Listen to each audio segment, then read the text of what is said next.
Good morning, good evening, good morning, good evening सब चल रहा है। जीएम भी चल रहा है, जी भी चल रहा है। Good evening again, good evening IIT Bombay. Again मतलब सुबह भी आते हो तुम? अच्छा, अच्छा अच्छा। आप ऑर्गेनिक की क्लास करने सुबह आते हो? अच्छा। आप good evening, good evening, good evening, good evening, good evening बेटा, गुड इवनिंग,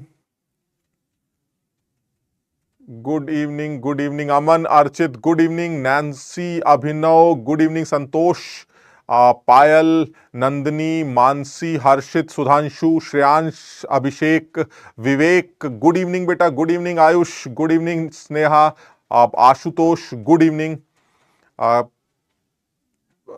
ऑर्गेनिक, हाँ ऑर्गेनिक कराया प्रयास 3.0 बैच में ऑर्गेनिक करा रहा हूं मैं। तो अभी ऑर्गेनिक स्टार्ट हुई है वहां पर। तुम लोगों के साथ फिजिकल केमिस्ट्री चल रही है। गुड इवनिंग बेटा, good evening Ranjana, good evening Sumit, good evening, good evening, good evening, good evening, good evening. हाँ भाई, क्या कर रहे थे हम लोग? कुछ नहीं सर, मेहनत कर रहे थे। तो मेहनत करो और मेहनत करो, है ना, और मेहनत करो, खूब मेहनत करो। जितनी ज़्यादा मेहनत कर सकते हो उतनी ज़्यादा मेहनत करो। और कोशिश करो कि अच्छा अटेम्प्ट, जनवरी का जो अटेम्प्ट है वो एक अच्छा अटेम्प्ट बने। और एक बच्चा बोल रहा है नो वीडियो, नो वीडियो। एक ही कमेंट आ रहा है बस। अरे भाई, मैं तुम लोगों को दिखाई दे रहा हूं सब लोगों को, और सुनाई भी दे रहा हूं। एक बच्चा कह रहा है कि वीडियो नहीं आ रही है। क्या मैं तुम लोगों को दिखाई दे रहा हूं और सुनाई भी दे रहा हूं? और 3.0 में 11:15 बजे क्लास होती है बेटा, मॉर्निंग में 11:15 बजे। आ, एक बच्चा कह रहा है नो। हाँ, वो काफी बच्चे कह रहे हैं दिखाई दे रहे हैं, या जिसको नहीं दिखाई दे रहा है वो पता नहीं, उसको मुझे लगता है कि वो देखना ही नहीं चाहता है। अब ये भी हो सकता है ना, वो देखना ही नहीं चाहता है। एक स्पैमर हो सकता है। अरे यार स्पैमर, तुम, मैं कैसे बताऊं, मुझे बहुत पसंद है यार वो बच्चा। यार एक बार फिर से आ जाए, बड़ा मजा आता है। सर आप मुझे दिखाई नहीं दे रहे, है ना, देखो उसने कितना मजा कर दिया। बहुत बढ़िया, स्पैमर होने चाहिए क्लास में, बिल्कुल होने चाहिए। तो हम लोग लास्ट में आवाज दिखाई नहीं दे रही है सर, आपकी आवाज दिखाई नहीं दे रही है। चलिए बहुत बढ़िया। तो हम लोगों ने लास्ट क्लास में साइमल्टेनियस इक्विलिब्रियम के बारे में डिस्कशन किया था, ठीक कर रहे थे, है ना। तो साइमल्टेनियस इक्विलिब्रियम के बारे में एक बार दोबारा से डिस्कशन करते हैं। एक बार छोटी सी बात जो हमें करना था वो ये कि साइमल्टेनियस इक्विलिब्रियम में एक इशू है। हम लोगों ने लास्ट क्लास में भी डिस्कस किया था, मुझे लगता है एक इंपॉर्टेंट टॉपिक है इस पूरे केमिकल इक्विलिब्रियम का। आयनिक की बात नहीं कर रहा हूं, इस पूरे केमिकल इक्विलिब्रियम का सबसे मुश्किल टॉपिक जो है वो साइमल्टेनियस इक्विलिब्रियम माना जाता है। उसका रीजन क्या है मैं तुम्हें बताता हूं अभी। सबसे मुश्किल टॉपिक माना जाता है, और जनरली बच्चे साइमल्टेनियस इक्विलिब्रियम को छोड़ देते हैं ये सोच के कि मेंस लेवल पर तो शायद नहीं आएगा। मुझे इतनी हैरानी है कि अब जो जेई का मेंस का भी पेपर है उसमें कभी कभी गलती से वो ऐसा सवाल बना देते हैं, समझिए बात को, गलती से ऐसा सवाल बना देते हैं जिसमें हमें ऐसा लगता है अरे यार ये तो यार अच्छा सवाल था यार, ये मेंस से एक्सपेक्टेड नहीं था। लेकिन मैंने ये ऑब्जर्व किया है कि कुछ कुछ देखो ऐसा है भाई, ये सवाल आएंगे सर, मान लीजिए 30 सवाल आते हैं, उन 30 सवालों में सर 25 सवाल, 26 सवाल, 27 सवाल तो जैसे नॉर्मली हम एक्सपेक्ट कर रहे थे कि एनटीए बनाएगा वैसे ही बनाता, या जनरल एग्जाम जो मेंस का होना चाहिए उसी तरह से होता। बट सर एक आध सवाल इस तरह के आते हैं जिसको देख के ऐसा लगता है कि यार वाकई में यार इस बार लग रहा है गलती से ये सवाल बना दिया गया, ये सवाल गलती से इन लोगों ने बना दिया, इनको पता ही नहीं है ये सवाल कितना अच्छा है, इन्होंने पूछ लिया, बस बाद में पता चला अरे इतना अच्छा सवाल पूछ लिया, मजा आ गया से। तो एक आध सवाल मैंने देखा है कि ऑन एंड ऑफ, जैसे इस साल आया, 2 साल नहीं आया, 1 साल आया, 2 साल नहीं, 1-2 सवालों की बात कर रहे हैं, वो सवाल इस तरह के डालते हैं। 2021 में भी एक सवाल आया था, मुझे बड़ी हैरानी है सवाल पूछे जाने वाले से। वो जो 2021 में एक सवाल आया था वो भी उसी बेमानी से रिलेटेड था। अगर तुम्हें याद हो जो हम लोगों ने बेमानी सीखी थी कॉम्प्लेक्स आयन फॉर्मेशन में, याद है? जल्दी से चैट पे हां या ना लिख के बताओ, कॉम्प्लेक्स आयन फॉर्मेशन में जो बेमानी हो रही थी क्या वो तुम लोगों को याद है? क्योंकि वो सवाल मैं आज लेके आया हूं और तुम्हें होमवर्क में दूंगा, आप उसको सॉल्व भी करिएगा। वो बेमानी वाला सवाल, बड़ी हैरानी की बात है कि सर मेंस लेवल पर वो बेमानी वाला सवाल पूछ लिया गया, तो ठीक है सर, उनको नहीं पता होगा कि ये अच्छा सवाल है, लेकिन समझदार आदमी जिसने पढ़ाई की थी, जिसको मैंने जो बताया था याद था, वो सवाल को बढ़िया सवाल मान के करके आएगा। और आप मान के चलिए कि जिन बच्चों ने तैयारी खोखली की है, खोखली तैयारी की है, वो उस सवाल को नहीं कर पाए। तो बहरहाल एक बार मैं वो सवाल लाया हूं, तुम उसको जरूर करना। मैं खुद सॉल्व आज नहीं करूंगा, तुम करना उसको, अगर नहीं आता है तो मैं सॉल्व करूंगा। बहुत सारे बच्चे लिख रहे हैं कि हमें सर ये बात याद है, बहुत बढ़िया। बेईमानी, हाँ मैंने सिखाई थी तुम्हें, बेईमानी करना भी तुम्हें सिखाया है। कम से कम कुछ तो सीखो यहां आने के बाद, और कुछ नहीं तो बेईमानी। और वैसे तो सर हैरानी की बात ये आपको पता ही नहीं है सर, सबसे बड़े बेईमान तो हम खुद ही हैं सर। आप क्या सिखाएंगे हमें बेईमानी, हमने बचपन से बेईमानी की है।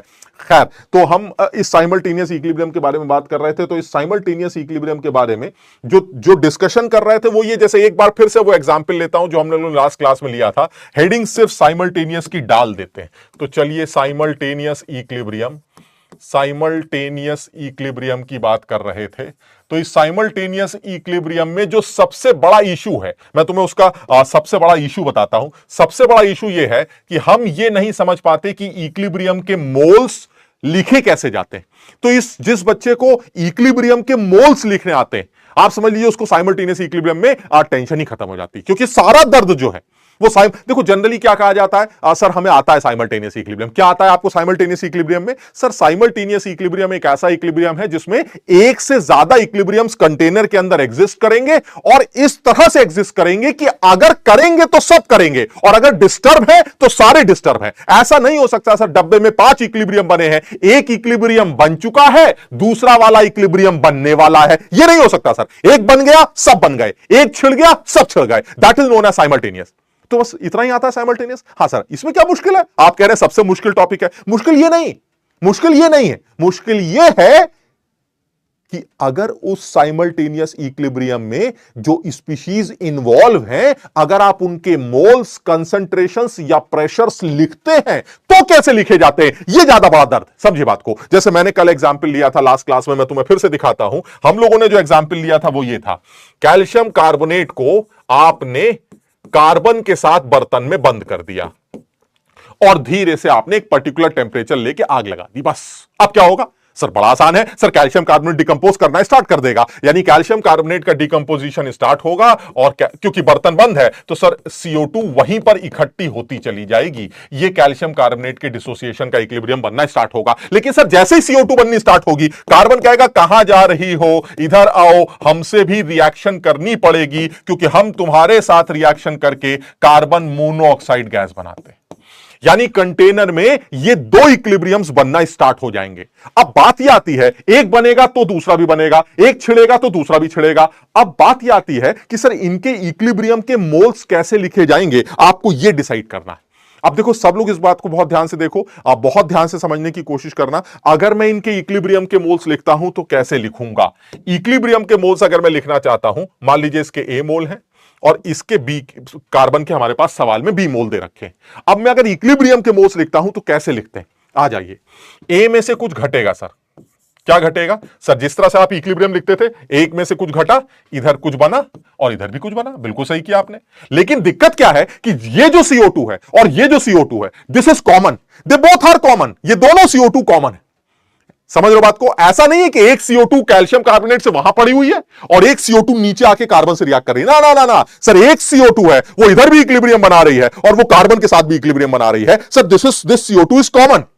कुछ समझ में आ रही बात? ये CO2 मेरी कॉमन है, और अगर ये CO2 मेरी कॉमन है तो ऐसे में सर जैसे ही ऊपर CO2 X1 बनेगी, अपने आप ही नीचे CO2 X1 चमकने लगेगी। टैं टैं टैं, यानी ऊपर X1 बना और नीचे X1 अपने आप चमकने लगा। क्यों? क्योंकि सर दोनों CO2 एक ही है सर, 2 CO2 नहीं है सर। अगर वहां X है तो नीचे भी X है। इसका मतलब यह हुआ ये अपने आप ही CO2 बन गई X1, अपने आप। वहां आया, यहां आ गया। ठीक, अब क्या करें सर? अब नीचे वाली रिएक्शन होगी, दोनों लोग आ गए, नीचे वाली रिएक्शन शुरू हो जाएगी, बी में से कुछ घटने लगेगा।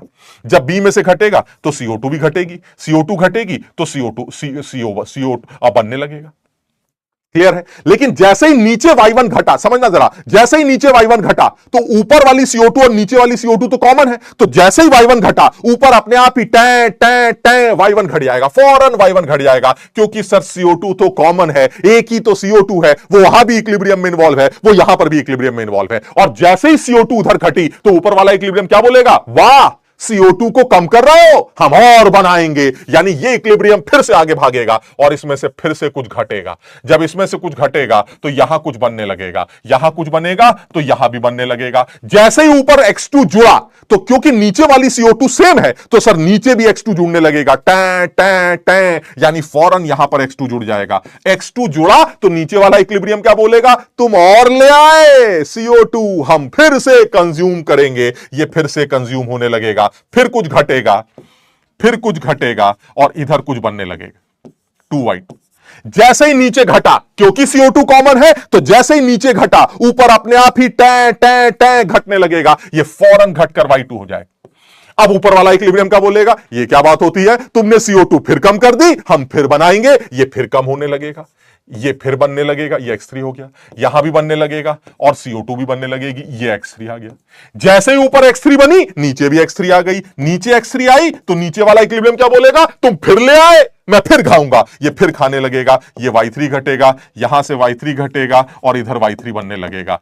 जैसे ही नीचे y3 घटा ऊपर भी y3 घटने लगेगा, ऊपर y3 घटने लगा तो ऊपर वाला इक्विलिब्रियम बोलेगा तुमने फिर कम कर दी, हम और बनाएंगे।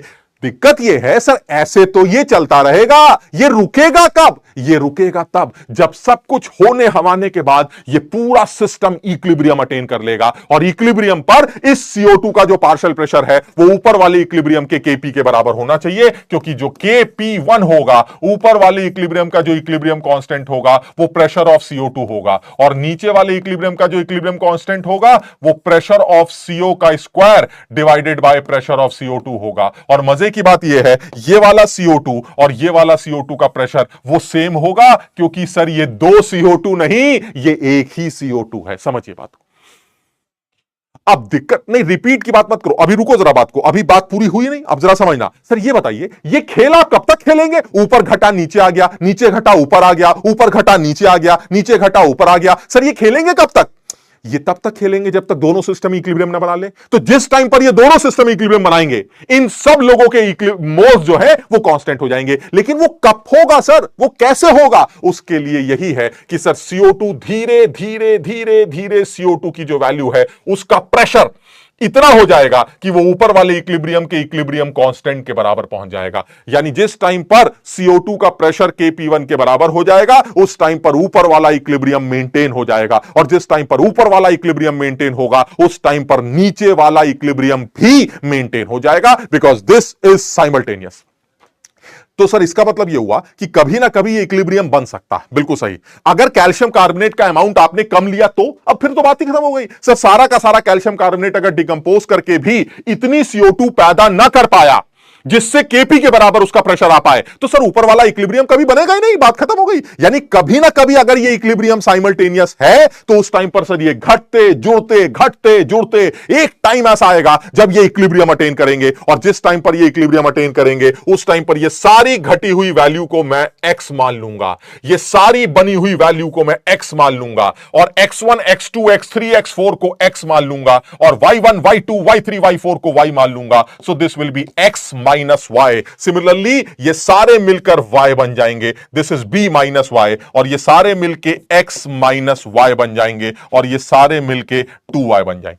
ये है इनके इक्विलिब्रियम के मोल्स। अब मैं तुम्हें इसको दोबारा इक्विलिब्रियम के मोल्स निकाल के दिखाता हूं कि ये होता कैसे। अब जरा सब लोग समझना, एक्चुअल सिचुएशन अब तुम्हारे सामने आने वाली है वो ये, कैल्शियम कार्बोनेट सॉलिड, ये कैल्शियम ऑक्साइड सॉलिड और CO2 के साथ इक्विलिब्रियम बना रहा है। साथ ही साथ जो कार्बन सॉलिड है वो CO2 के साथ कार्बन मोनोऑक्साइड बना रहा है, and this is simultaneous. Why? Because CO2 is common. ठीक, अब देखो कैसे लिखते हैं मोल्स, ये A था ये B था। अब देखो डायरेक्ट मोल लिखने का तरीका है, x1 x2 x3 की बात ही नहीं करेंगे, सीधे आंसर देखिए, A में से कुछ घटेगा कुछ बनेगा कुछ बनेगा। जैसे ऊपर CO2 लिखोगे x, नीचे भी CO2 को x लिख देना। ठीक, अब B में से कुछ घटेगा, CO2 में से कुछ घटेगा और CO बनेगी, और जैसे ही तुम नीचे घटाओगे ऊपर लिख देना y, बात खत्म। These are the equilibrium moles. तुम कहोगे सर ये क्या बात होती है, नीचे घटेगा तो अब ऊपर घटेगा तो अब नीचे आ जाएगा, नीचे आ जाएगा तो फिर वही सब शुरू हो जाएगा ना। सब कुछ होने हवाने के बाद इक्विलिब्रियम जब बनेगा तो उस टाइम पर CO2 x minus, this is not only x, this is x1 x2 x3 x4 x5, this is not only y, this is y1 y2 y3 y, यानी सब कुछ होने के बाद जब इक्विलिब्रियम बनेगा तो ये x माइनस y होगा और नीचे भी x माइनस y होगा। सब लोग इसके मोल्स को लिखने का तरीका सीखें, क्योंकि जो सबसे मुश्किल पार्ट है साइमल्टेनियस इक्विलिब्रियम में वो मोल्स ही लिखने का पार्ट। जिसको ये मोल्स लिखने का पार्ट आ गया उसको साइमल्टेनियस में कभी दिक्कत नहीं आती। और मेरा सजेशन ये है कि जैसा मैं कह रहा हूं, मैं अभी एग्जांपल और लूंगा, जैसा मैं कह रहा हूं वैसा सुनो। पहले ऊपर वाला इक्विलिब्रियम बनाओ, जो चीज ऊपर लिखी, जो आदमी कॉमन है वो अपने आप नीचे चमकने लगेगी, टैं टैं, यानी ऊपर लिखो उसको नीचे लिख दो, और जब नीचे वाले में चेंज आए उसको ऊपर लिख दो, खत्म हो गई बात। पहले ऊपर लिखो, जो कॉमन है उसको नीचे लिख दो, और जो नीचे वाले में चेंज आए उसको ऊपर लिख दो। एक लाइन से चलना स्टार्ट करते हैं, और जो ऊपर चेंजेस आएंगे वो नीचे लिखते चले जाएंगे, और जो नीचे चेंजेस आएंगे उसको ऊपर लिख देंगे, खेल खत्म। और लास्ट में जरूर एक बार चेक कर लेना, जो आदमी कॉमन है उसके मोल्स या प्रेशर कॉमन दिख रहा है कि नहीं। चेक करो, CO2 का x माइनस वाई मोल्स है और यहां पर भी CO2 का x माइनस वाई मोल्स है। दिस इज साइमल्टेनियस सिस्टम, ये एक साइमल्टेनियस सिस्टम हो। अब देखो, हम एक बढ़िया एग्जाम्पल से तुम्हें बात समझाता हूं, सब लोग समझेंगे इस बात को। एक बढ़िया एग्जाम्पल से इसको समझने की कोशिश करते हैं, बहुत ही अच्छे एग्जाम्पल से, और वो ये वाले सवाल भी करते हैं, बहुत अच्छे एग्जाम्पल से इसको समझने की कोशिश करते हैं। सब लोग पहले सवाल को पढ़ लें, सब लोग पहले सवाल को पढ़ लें, क्योंकि ये सवाल सिर्फ वही बच्चा कर पाएगा जिसको मोल्स लिखने तरीके से आते हैं, और वो तरीका से मैं दोबारा समझाने की कोशिश करूंगा। पहले ऊपर लिखेंगे, कॉमन आदमी को नीचे लिख, समझो बात को। ऐसा होता है ना, जैसे अब मैं वो एनिमेशन दिखा नहीं सकता, जो ऊपर लिख रहे हैं ना आप, जैसे मान लीजिए ऊपर लिखा 2, बात समझ ना, जैसे मैं ऊपर लिख रहा हूं 2, ऐसे ये 2, तो आप समझिएगा जैसे जैसे आप ऊपर 2 लिख रहे हैं वैसे वैसे नीचे 2 बन रहा है, ऐसे समझिए बात। क्यों? क्योंकि सर वो कॉमन है, दिखाया 2 जगह पर गया है, वो कॉमन है। मेरी बात समझो, क्या मेरी बात समझ पा रहे हो? यानी अगर मैं ये कहता हूं कि मैं बी के नीचे 5 लिखूंगा, तो जैसे ही तुम बी के नीचे 5 लिखोगे, यहां बी के नीचे अपने आप 5 आ जाएगा। ये क्या बात होती है सर, अपने आप कैसे आ गया? क्योंकि ये दोनों बी एक ही है, बर्तन में एक ही जगह बी है। वो बी ए से भी रिएक्ट करके इक्विलिब्रियम बना रहा है, वो एफ से भी रिएक्ट करके इक्विलिब्रियम बना रहा है, वो इससे रिएक्ट करके भी इक्विलिब्रियम बना रहा है। दिखाया अलग लग गया है, बट एक्चुअली बी एक ही है। तो जैसे ही तुमने ऊपर बी के नीचे 2 लिखा, नीचे भी 2, जहां जहां बी है वहां वहां 2, समझो बात, हमेशा। यानी वो कॉमन स्पीशीज है, ऊपर लिखो नीचे आ जाएगा, और जब नीचे छेड़ोगे ऊपर आ जाएगा, खत्म हो गई बात। मैं तुम्हें करके दिखाता हूं, समझना जरा बात, सब लोग इस बात को समझेंगे।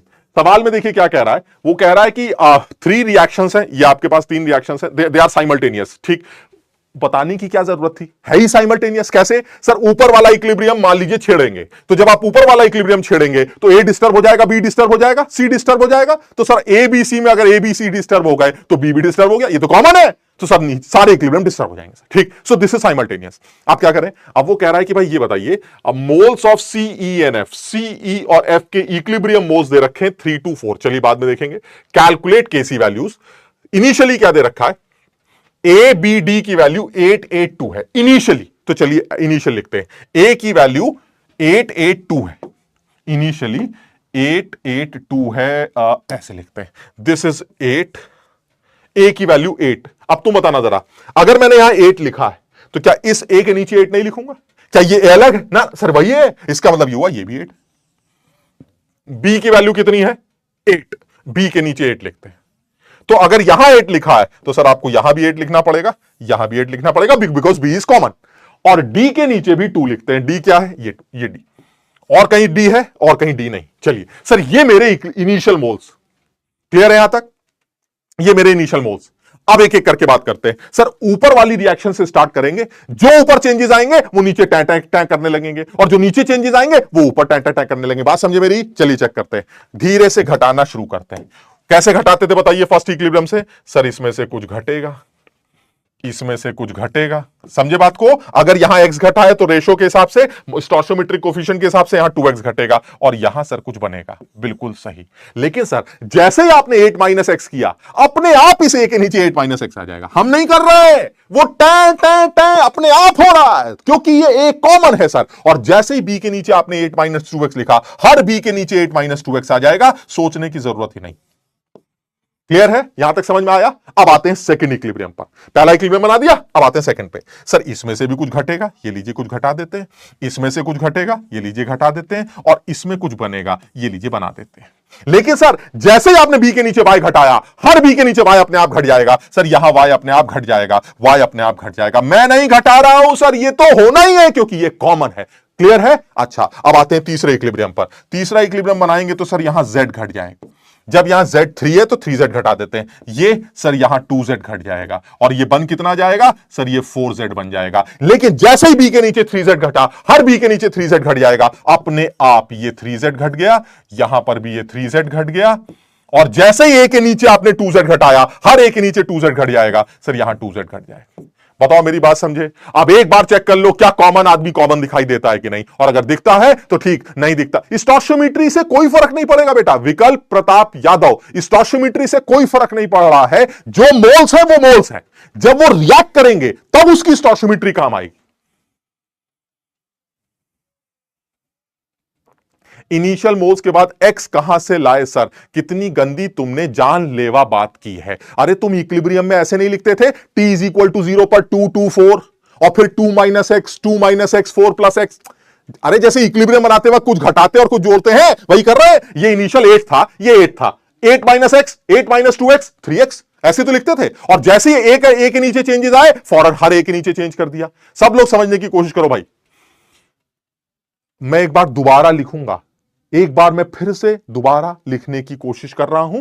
इस सवाल को बहुत आसान किया जा सकता है, लेकिन जो बच्चे ये मोल्स लिखना जानते हैं सिर्फ वो ये सवाल कर पाते हैं, अदरवाइज साइमल्टेनियस उनके लिए एक जानलेवा टॉपिक माना जाता है जो जनरली बुक्स में भी समझाया नहीं जाता है, और इसी वजह से सारी गड़बड़ हो जाती है। इसी वजह से सारी गड़बड़ हो जाती है। हम एक बार दोबारा लिखने की कोशिश करते हैं, एक बार दोबारा लिखते हैं, फिर से मैं इसको लिखने जा रहा हूं। सब लोग इसको एक बार फिर से समझेंगे। मैं इसको सबको साफ करता हूं, सब कुछ साफ कर देते हैं। चलिए एक बार दोबारा लिख देते हैं। मैं चाह रहा हूं कि कोई कमी ना छूट जाए, इसको एक बार दोबारा समझते हैं। तो जिन लोगों को थोड़ा सा कम समझ में आया वो एक बार दोबारा देख लें। ए के सवाल में इनिशियल मोल्स 8 दे रखे हैं, बी के भी 8 दे रखे हैं, डी के 2 दे रखे हैं। ठीक है ये? अच्छा सर इस ए के नीचे आपने 8 लिख दिया, इस ए के नीचे क्या लिखेंगे? अरे तो ये ए एक ही है सर, कॉमन है, एक ही है, तो इसका मतलब इसके नीचे भी 8 लिखेंगे। बी के नीचे आपने 8 लिखा है तो इस बी के नीचे क्या लिखेंगे? 8 लिखेंगे। इसके नीचे भी क्या लिखेंगे? 8। इसका स्टोशियोमेट्री से कोई लेना देना नहीं है। मोल्स 8 है तो 8 है, 3 से क्या लेना देना? जब रिएक्ट करेगा तब स्टोशियोमेट्री सामने आएगी। यहां तक समझ में आ गया? ये इसका इनिशियल है, ये इसका इनिशियल है। चलिए अब पहली रिएक्शन से शुरू करते हैं। ऊपर के चेंजेस नीचे आ जाएंगे, नीचे के चेंजेस ऊपर आ जाएंगे, बात खत्म हो जाएगी। आज तक कितने बच्चे की जान, एक बच्चा पूछ रहा है सर आज तक कितने बच्चों की जानें ली हैं आपने? देखो ये अब ठीक, तो ए अब घटाते हैं इसको। ठीक, चलिए घटाते हैं। सर पहली रिएक्शन सब भूल जाते हैं, नीचे वाली सारी रिएक्शंस भूल जाते हैं, फर्स्ट रिएक्शन की बात करते हैं। Sir a + 2b gives 3c, कैसे लिखते हैं बताइए इक्विलिब्रियम के मोल्स? सर 8 में से कुछ घटाइएगा, इसमें से एक रिएक्ट करेगा तो इसके 2 रिएक्ट करेंगे, तो इसमें से 2x रिएक्ट कर जाएंगे, इसके 3x बन जाएंगे। बहुत बढ़िया सर। ये आप क्या करेंगे? सर ये देखिए आपने पहली रिएक्शन कंप्लीट कर ली, अब आपको जो जो चेंजेस दिखाई दे रहे हैं वो नीचे लिख दीजिए। जहां जहां a है उसको 8 - x लिख दीजिए, जहां जहां b है वहां 8 - 2x लिख दीजिए। फौरन दिमाग मत लगाइए, ये लीजिए सर। अच्छा अब क्या करें सर? अब पहली रिएक्शन लिख चुके, अब सेकंड पर आते हैं। सेकंड रिएक्शन क्या है? ये 2x इसलिए नहीं घटा है कि b d से रिएक्ट कर रहा ना, ये ऊपर 2x घटा था इसलिए नीचे 2x घटा है। Now the b is 8 - 2x। Clear? चलिए आगे बढ़ते हैं। सर अब नीचे वाली रिएक्शन कैसे लिखेंगे? सर फिर से कुछ रिएक्शन होगी। मान लीजिए यहां y घटेगा, भाई एक नया कांस्टेंट डालना पड़ेगा, वेरिएबल डालना पड़ेगा, यहां से y घटेगा, और यहां क्या बनेगा? सर यहां y बनेगा। बहुत बढ़िया। जैसे ही आपने b में से y घटाया, हर b के नीचे अपने आप ही y घट जाएगा अपने आप। यहां तुम ऐसे कर रहे हो, यहां y लिख रहे हो, ऊपर अपने आप y घट रहा है। मेरी बात समझ रहे हो? जो तुम ऊपर कर रहे हो नीचे अपने आप चल रहा है, because that term is common. इसका मतलब y यहां अपने आप घट गया, इसी तरह से y यहां अपने आप घट गया। बहुत बढ़िया। अब आते हैं तीसरे इक्विलिब्रियम पर। तीसरा इक्विलिब्रियम में क्या होगा? सर ये तीसरा रिएक्ट करेगा, तो इसमें से 3 दे रखा है तो इसमें से कुछ घटेगा। मान लीजिए 3z घटेगा, ये 2 है तो यहां 2z घट जाएगा, ये बनेगा कितना? सर ये 4z बन जाएगा। तो जहां जहां a है वहां 8 - x - 2z कर दीजिए, और जहां जहां y है, जहां जहां b है वहां 3z घटा दीजिए। ये 3z घट गया, इधर भी 3z घट गया, ये हैं इनके इक्विलिब्रियम के मोल्स। ये इनके इक्विलिब्रियम के मोल्स हैं। बहुत तसल्ली से देखो, ऐसा है ऑब्वियस है, समझ में उन्हीं के आएगा जो समझदार हैं यार। जो नहीं समझेंगे उनको ये टफ लगेगा, क्योंकि ये टफ है एक्चुअली। किताबों में समझाया नहीं जाता। बच्चे ये सोचते हैं साइमल्टेनियस इक्विलिब्रियम सॉल्व कैसे करेंगे, हमें तो ये इक्वेशन ही नहीं लिखनी आती। तो अब तुम्हारे सामने ये इक्वेशन लिख दी गई है। अब सवाल पढ़ते हैं। इक्विलिब्रियम के जो मोल्स हैं सी के, ई के, एफ के, वो दे रखे। सी ई एफ के इक्विलिब्रियम मोल्स दे रखे 3 2 4। हमारे हिसाब से सी के इक्विलिब्रियम मोल्स कितने हैं? हमारे हिसाब से सर ये है सी के इक्विलिब्रियम के मोल्स 3x। उसके हिसाब से कितने हैं? उसके हिसाब से सर सी के मोल्स 3। हमने कहा वाह, सी के मोल्स 3 यानी this is equal to 3। Sir यहां से पता क्या चला? यहां से पता चला x की वैल्यू 1। कुछ समझे बात को? हमारे हिसाब से ई के इक्विलिब्रियम मोल्स कितने हैं? 2 आए। उनके हिसाब से ई के इक्विलिब्रियम मोल्स कितने हैं? 2। सर इसका मतलब ये हुआ दिस इज इक्वल टू 2। यहां से क्या पता चला? यहां से पता चला y की वैल्यू 1। उनके हिसाब से एफ के इक्विलिब्रियम मोल्स कितने हैं? 4। हमारे हिसाब से कितने हैं? 4z। So 4z is equal to 4, तो z की वैल्यू 1। यानी finally sir X Y Z की वैल्यू निकल आई। और जैसे ही एक्स वाई जेड की वैल्यू आएगी सर यहां पर वैल्यूज को पुट कर देंगे और सब लोगों के इक्विलिब्रियम के मोल्स पता चल जाएंगे। सर उसके बताइए बात क्या करना है? केसी निकल आएगा, केपी निकल आएगा, जो कहेंगे सब निकल आएगा, क्योंकि मुझे इक्विलिब्रियम के मोल्स पता चल गए। ये सवाल सिर्फ वो बच्चा सही कर पाएगा जिसको ये लिखना आता। क्योंकि समझो बात को, अगर इनमें से कोई भी गड़बड़ हो गई, कोई भी गड़बड़ हो गई, तो आपके सारे कंसंट्रेशन गलत हो जाएंगे और कंसंट्रेशन गलत होते ही केसी केपी सब गलत निकल के आएंगे।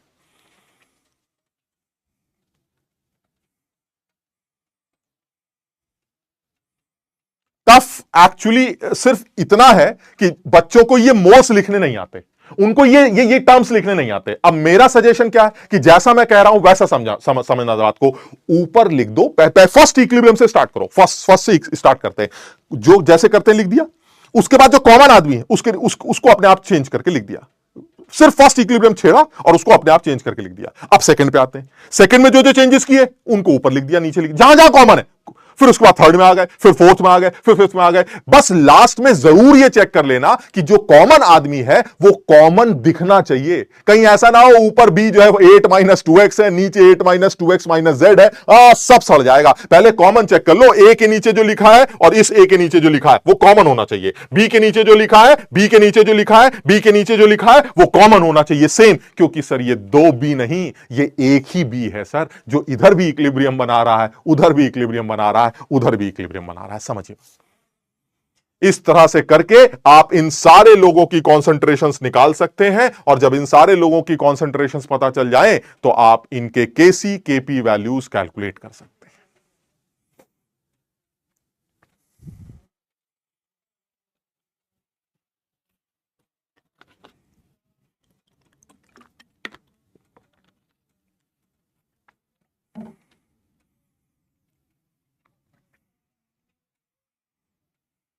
5z क्यों नहीं बन रहा है? 5z क्या है? 5z कैसे भाई? इधर से 3 मोल घटाए, मतलब अगर बी का 3z घटाते हो तो ए के 2z घटेंगे। बात समझो, 3 मोल 2 मोल से रिएक्ट करते हैं तो 3z 2z से रिएक्ट करेंगे। 3 मोल घटेंगे 4 मोल बनेंगे, 3z घटेगा 4z बनेगा। बात समझ, जैसे होता था ऐसे ही तो लिखते हैं इक्विलिब्रियम, और फट से सॉल्व हो जाए। जोक बॉक्स भी पढ़ लीजिए सर, ये तो बहुत जरूरी है सर। इसमें जो है जानलेवा डाउट्स आएंगे, देख लीजिए। इसका मतलब सर जितना रिएक्शन का स्टेप है उतने वेरिएबल्स आ जाएंगे। हाँ कह सकते हो मानसी, मानसी बिल्कुल कह सकते हो कि जितने रिएक्शंस के स्टेप है उतने वेरिएबल आएंगे। लेकिन आप इस चीज की टेंशन मत लीजिएगा सर, यहां 3 वेरिएबल्स है, देख लीजिए सर 3 वेरिएबल्स। अरे वो जुगाड़ दे देगा ना, उनको सॉल्व करने का कोई तरीका दे देगा। समझो बात को। अब जैसे ये दे देगा कि मान लो जैसे यहां पर तो CEF प्रोडक्ट के मोल दे दिए तो उससे XYZ निकल आया। ऐसे भी कह सकता था कि फाइनल इक्विलिब्रियम पर D के 5 मोल है, नहीं 5 तो कम हो जाएंगे, D के जो है 1 मोल है। तो अगर D का 1 मोल है तो 2 - y = 1, y = 1। कुछ ऐसी इंफॉर्मेशन दे देगा साथ में खूब सारी, जिससे वो वेरिएबल सॉल्व हो जाएंगे। टेंशन मत लो, वो वेरिएबल सॉल्व हो जाएंगे। ठीक है ना? चलिए ठीक है। कद्दू डॉन, सर आप शाहरुख खान आपकी तरह दिखता। ये तुम लोग, या कल भी किसी ने बोला था सर सलमान खान आपकी जैसे दिखता है। तुम क्या हमें लल्लू समझ रहे हो क्या? सर आपने आज 1000 बैचलर का जंग बच्चा लिया। क्या 1000 बच्चे का पता जान बचा लिया? सर आप समझ गए, पर ये टेंटे क्या है? सर सब समझ गए, पर ये टेंटे क्या है? या पता नहीं, ये टेंटे ऐसे होता है ना जैसे फिल्मों में आता है, ऊपर लिखते आ रहे हैं ऐसे कुछ होता है ना, टैं टैं टैं, तो ऐसा हो रहा है ऊपर 2 हो रहा है और नीचे 2 अपने आप लिख गया ऐसे। फिर उधर भी 2 अपने आप लिख गया। ये क्या चक्कर रहा है, हम ऊपर लिख रहे हैं नीचे कैसे चमक रहा है, तो टै टै फ्लैश कर रहा है। इसलिए फ्लैश कर रहा है क्योंकि वो सारी जगहों पर बी कॉमन था, सारी जगहों पर ए कॉमन था। समझो बात को।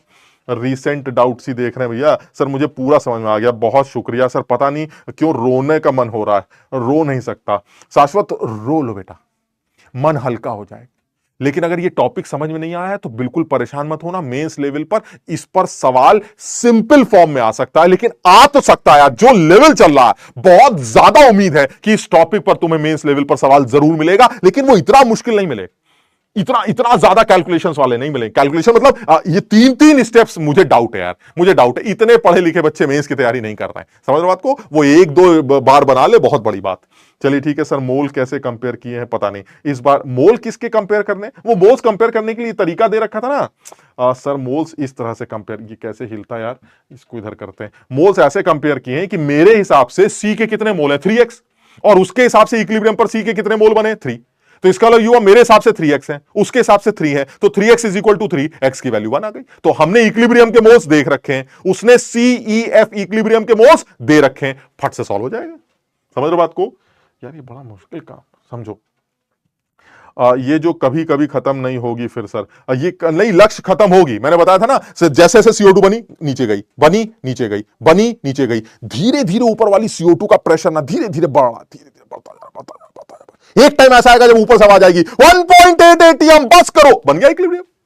समझ रहे बात को। सिर्फ फर्क इतना है कि this time the requirement of calcium carbonate for this simultaneous equilibrium is more. क्यों? क्योंकि सर इस बार x माइनस वाई मोल्स का प्रेशर हमें 1.8 करना है, और पिछली बार जब हेटेरोजीनियस इक्विलिब्रियम पड़ा था तो सिर्फ x का प्रेशर 1.8 करना था। यानी इस बार सर x माइनस वाई जो मोल्स होंगे वो हमें 1.8 ATM का प्रेशर देंगे। इसका मतलब ये हुआ कैल्शियम कार्बोनेट ज्यादा चाहिए होगा, उसमें से CO2 बनेगी ज्यादा, उसका कुछ हिस्सा नीचे चला जाएगा, तब भी उसका प्रेशर कितना आएगा 1.8।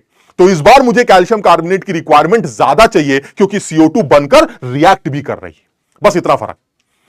ये जोक बॉक्स को बंद कर देते हैं सर, अब की बार पेपर्स का पैटर्न तो चेंज नहीं होगा सर। यार तुम हमसे ऐसी बातें, हम कितनी बार बताएं, हमसे ऐसे सवाल पूछते हो, साला हमें क्या पता चेंज होगा कि नहीं होगा। हो गया तो हो गया, नहीं हुआ तो नहीं हुआ, सेलेक्ट हुए तो नहीं हुए, नहीं हुए तो हम कौन सा पेपर दे रहे हैं भाई। समझो बात को, हमारा तुम्हारा सिर्फ एक रिश्ता था, तुमने पैसे दिए, हमने अपने तरफ से जो आता था, जो आता था, समझो, हमने कोई जान नहीं मार दी ऐसे कि हम कुछ खोद खोद के निकाल के लाए हैं, ये भी बता देंगे, वो भी बता देंगे, बवाल मचा देंगे, बच्चा कहेगा ये क्या चल रहा है सर, मास्टर बड़ा हमारा इंटेलिजेंट है। ऐसा कुछ नहीं है। समझ लो बात को, हमें जो समझ में आता था, जितना हमने सीखा था वो तुम्हें बता दिया, जो तुमने दिया वो हमने रिटर्न कर दिया।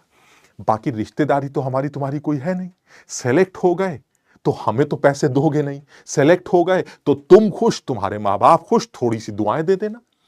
नहीं हुए तो हमें पता भी नहीं चलेगा कि तुम हुए या नहीं हुए। मेरी बात समझो यार, ये कैसे समझाए तुम्हें कि इस पूरे खेल में सिर्फ वो 2 लोगों के बारे में सोचो जिनको नुकसान होने वाला है, और किसी के बारे में सोचो कि ये क्या है यार, ये मास्टर साला इसलिए पढ़ा रहा, इसके ये सेलेक्ट हो जाएंगे अगर हम तो इसको पैसे मिलेंगे, हमें कुछ नहीं होने वाला। बात समझो, हमसे क्या लेने देना। वो तो तुम उन मां बाप के लिए तैयारी करो, वही परेशान होंगे और वही खुश होंगे, उन्हीं के लिए तैयारी करनी है। समझो बात को, हमसे कोई लेना देना नहीं। हमारा तुम्हारा तो बड़ा सीधा सा काम हिसाब था, पैसे दिए, ये लो, खत्म हो गई बात।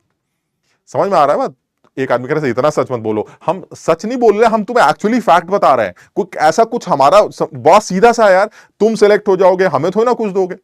हो सकता है भाई, समझो बात को, कुछ मतलब कि भाई याद करेंगे सर, आपको याद करेंगे ऐसे, या आपको छोड़िए सर, हम तो मैथ्स की वजह से सेलेक्ट हुए तो मैथ्स वाले सर को याद करेंगे, फिजिक्स की वजह से सेलेक्ट हुए तो फिजिक्स वाले सर को याद करेंगे। तुम जिसको भी याद करो, नहीं हुए तो क्या फर्क पड़ता है यार।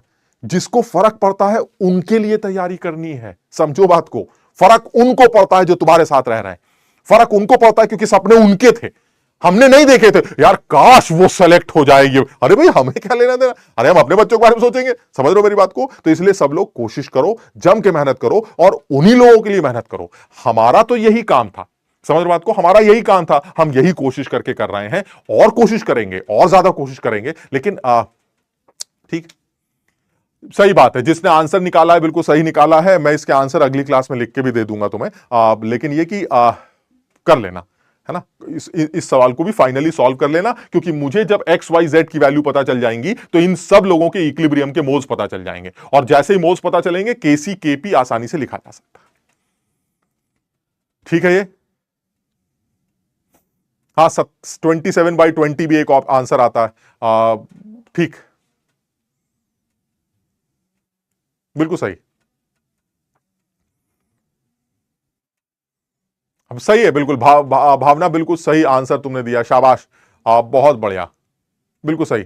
चलिए ठीक है, आगे बढ़ते हैं। आप एक सवाल और ले लेते हैं, बस एक सवाल इसका और करते हैं, फिर उसके बाद आगे बात करते हैं। जल्दी से ये बता दीजिए, ये देख लीजिए आपके इम्तिहान में पूछा गया सवाल था, इस लेवल पर आ सकता है, इस लेवल पर आ सकता है, इस लेवल पे न्यूमेरिकल भी बन सकता है, और इस लेवल पर एक ऑब्जेक्टिव जैसा कि 2019 में उन्होंने पूछा है, ये बिल्कुल पूछा जा सकता है, बिल्कुल पूछा जा सकता है।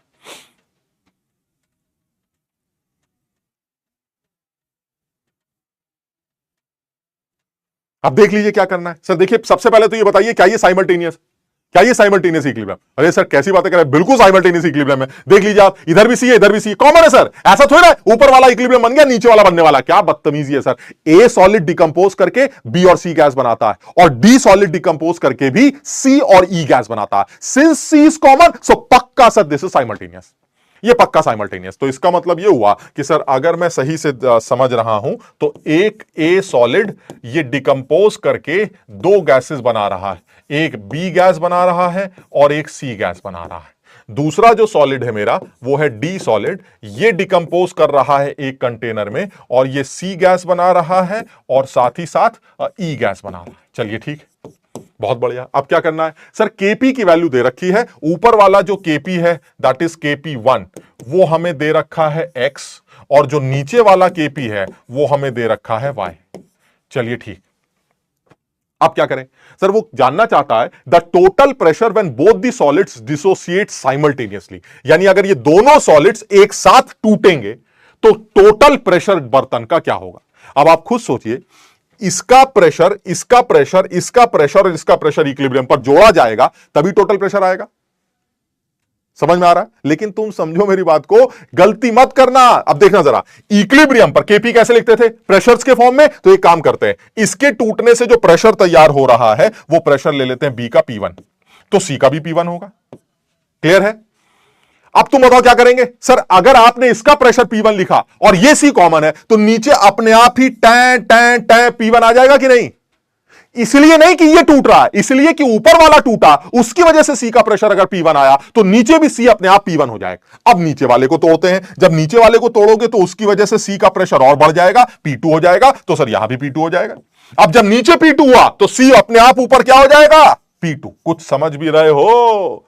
समझ में आई बात? इसका मतलब यह हुआ कि सर ये प्रेशर्स होंगे इक्विलिब्रियम के बी के, ये सी के, ये सी के, और टोटल प्रेशर क्या होगा सर इक्विलिब्रियम पर? टोटल प्रेशर, इसका प्रेशर प्लस इसका प्रेशर प्लस इस गैस का प्रेशर प्लस इस गैस का प्रेशर। नहीं सर, सी कॉमन है, एक बार जोड़िएगा, दो बार मत जोड़िएगा। यानी टोटल प्रेशर क्या होगा? टोटल प्रेशर होगा, total pressure is equal to क्या निकल के आएगा? Pressure of pressure of B plus pressure of C plus pressure of E. Pressure of B कितना है? P1। प्रेशर ऑफ सी कितना है? P1 plus P2। Pressure of ई कितना है?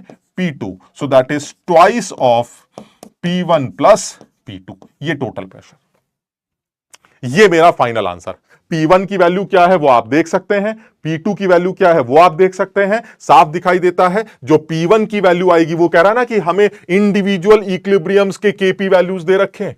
आप देखिए, इंडिविजुअल इक्विलिब्रियम्स के केपी वैल्यू दे रखे हैं, तो आप इनको यूज करके P1 P2 की वैल्यूज पुट कर सकते हैं, और P1 P2 की वैल्यूज पुट करने के बाद आंसर निकाल सकते हैं। समझिए,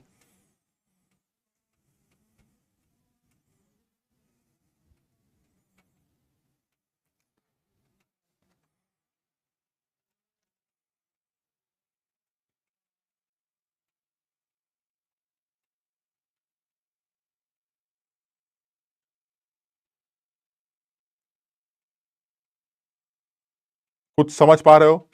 यानी कहने का मतलब बड़ा सीधा है, अगर मुझे टोटल प्रेशर कैलकुलेट करना है तो टोटल प्रेशर, हमें सॉलिड्स का टोटल प्रेशर जोड़ना, यानी टोटल प्रेशर जो निकल के आएगा वो अल्टीमेटली इन तीनों का सम निकल के आएगा। सी को दो बार नहीं गिनेंगे, यानी टोटल प्रेशर आ जाएगा P1 plus P2 plus P2 plus P1, that is 2 times P1 plus P2। अब आंसर अगर आपको एक्स और वाई के टर्म्स में चाहिए तो एक्स और वाई की वैल्यूज जो है वो आप अपने हिसाब से चेक कर लीजिए, आंसर आ जाए। करके देखो ना यार, ये बताइए जरा KP1 की वैल्यू कितनी आएगी? Two solid dissociates as follows, यानी कि अगर मैं Kp1 हमारा x है तो Kp1 की वैल्यू कितनी आएगी, इसका प्रेशर इंटू इसका pressure, that is P1 into P1 plus P2। ठीक है, Kp2 की वैल्यू कितनी आएगी, Kp2 की वैल्यू आएगी P2 into P1 plus P2, और ये वैल्यू दे रखी है x और ये वैल्यू दे रखी है y। अब बताइए आपका आंसर क्या है sir, 2 times P1 plus P2। 2 times P1 plus P2 कैसे आएगा भाई, 2 टाइम्स P1 प्लस P2 लाने के लिए दोनों को जोड़ दो, जब आप दोनों को जोड़ेंगे तो ये आ जाएगा P1 प्लस P2 कॉमन आ जाएगा, और करके देखो भाई, आप इन दोनों को जोड़ देते हैं, तो जब आप इन दोनों को जोड़ेंगे, इधर कर देते हैं, जब आप इन दोनों को जोड़ेंगे तो यह आ जाएगा x plus Y which is equal to P1 plus P2 का होल स्क्वायर। जोड़ लोगे भाई, जरा जोड़ो x प्लस वाई को, तो P1 प्लस P2 कॉमन आ जाएगा, तो अंदर भी P1 प्लस P2 बचेगा, दैट इज स्क्वायर। तो P1 प्लस P2 कितना हो जाएगा, P1 प्लस P2 हो जाएगा under root of x plus Y. आपको क्या चाहिए था सर, मुझे twice of P1 plus P2 चाहिए था, तो यह आ जाएगा twice of under root x plus Y. यह आपका आंसर होगा, बी ऑप्शन बहुत बढ़िया निकला है।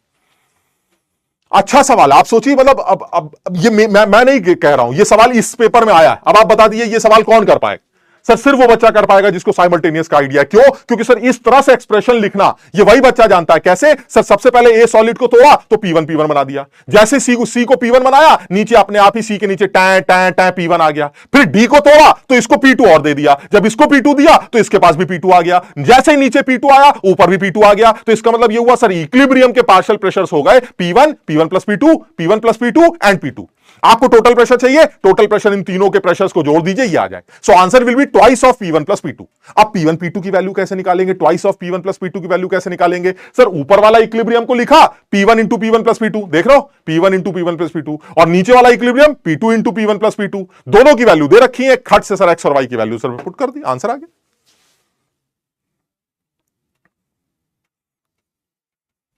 सब लोग समझो।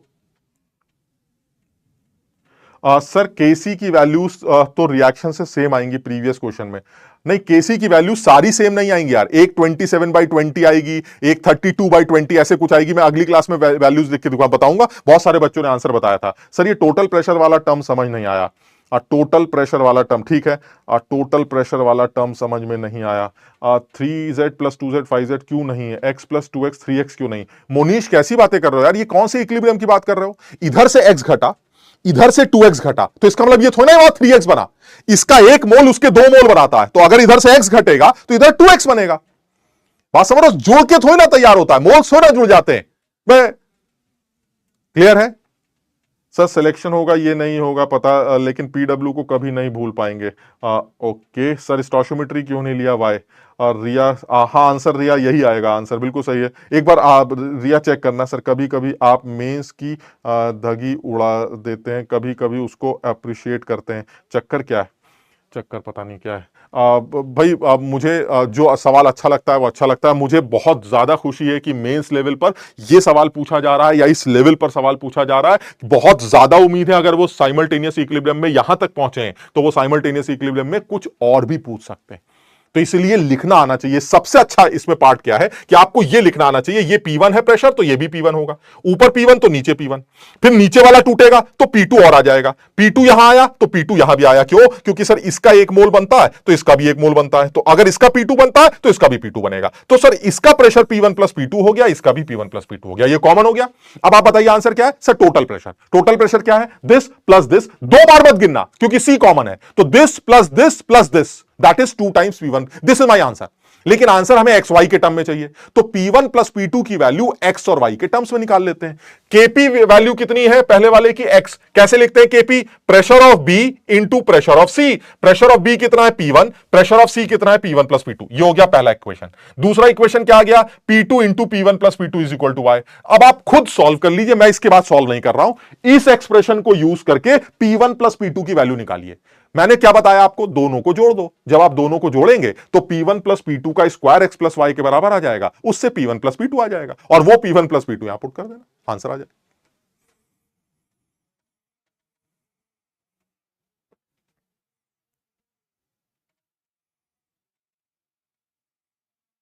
थोड़ा सा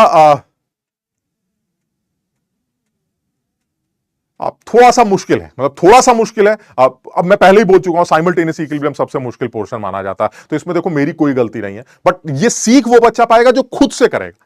मतलब मैं इसमें और टाइम लगाऊंगा तो और अच्छी तरह से समझा दूंगा, बट एक बार तुम्हें जब तक खुद से नहीं करोगे और तब तक मजा नहीं आएगा। तो एक बार जरूर खुद से करने की कोशिश करना। और इसके ऊपर एक सवाल ऐसा भी है जो मैं तुम्हें करने के लिए होमवर्क दूंगा, ये एक होमवर्क होगा जो तुमको करने के लिए दिया जाएगा। एक और भी बढ़िया सवाल जिसको स्टंपर कह रहा हूं मैं, एक और सवाल भी होमवर्क के फॉर्म में दूंगा, सब लोग उसको भी करने की कोशिश करेंगे। ये सवाल कुछ कुछ वैसा ही है जैसा अभी आपने किया था, बढ़िया सवाल है, बिल्कुल होमवर्क, बिल्कुल चांसेस हैं तुम्हारे मेंस या एडवांस लेवल पर यह हमसे सवाल पूछ सकता।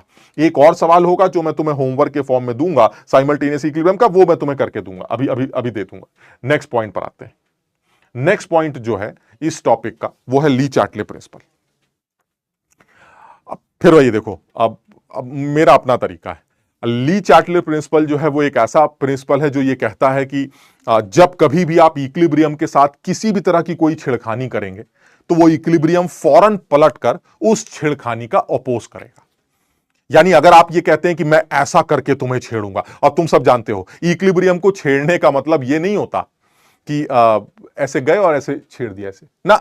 इक्विलिब्रियम को छेड़ने का मतलब है आप कुछ कर रहे हैं, आप रिएक्टेंट बढ़ा रहे हैं, आप प्रोडक्ट का इंजेक्शन लगा रहे हैं, आप एकदम से प्रेशर घटा रहे हैं, आप उसके अंदर इनर्ट गैस ठूस रहे हैं, आपने टेम्परेचर लगा दिया, आग लगा दी, आप इक्विलिब्रियम को छेड़ रहे हैं। दैट मींस आपकी किसी हरकत से इक्विलिब्रियम डिस्टर्ब हो रहा है।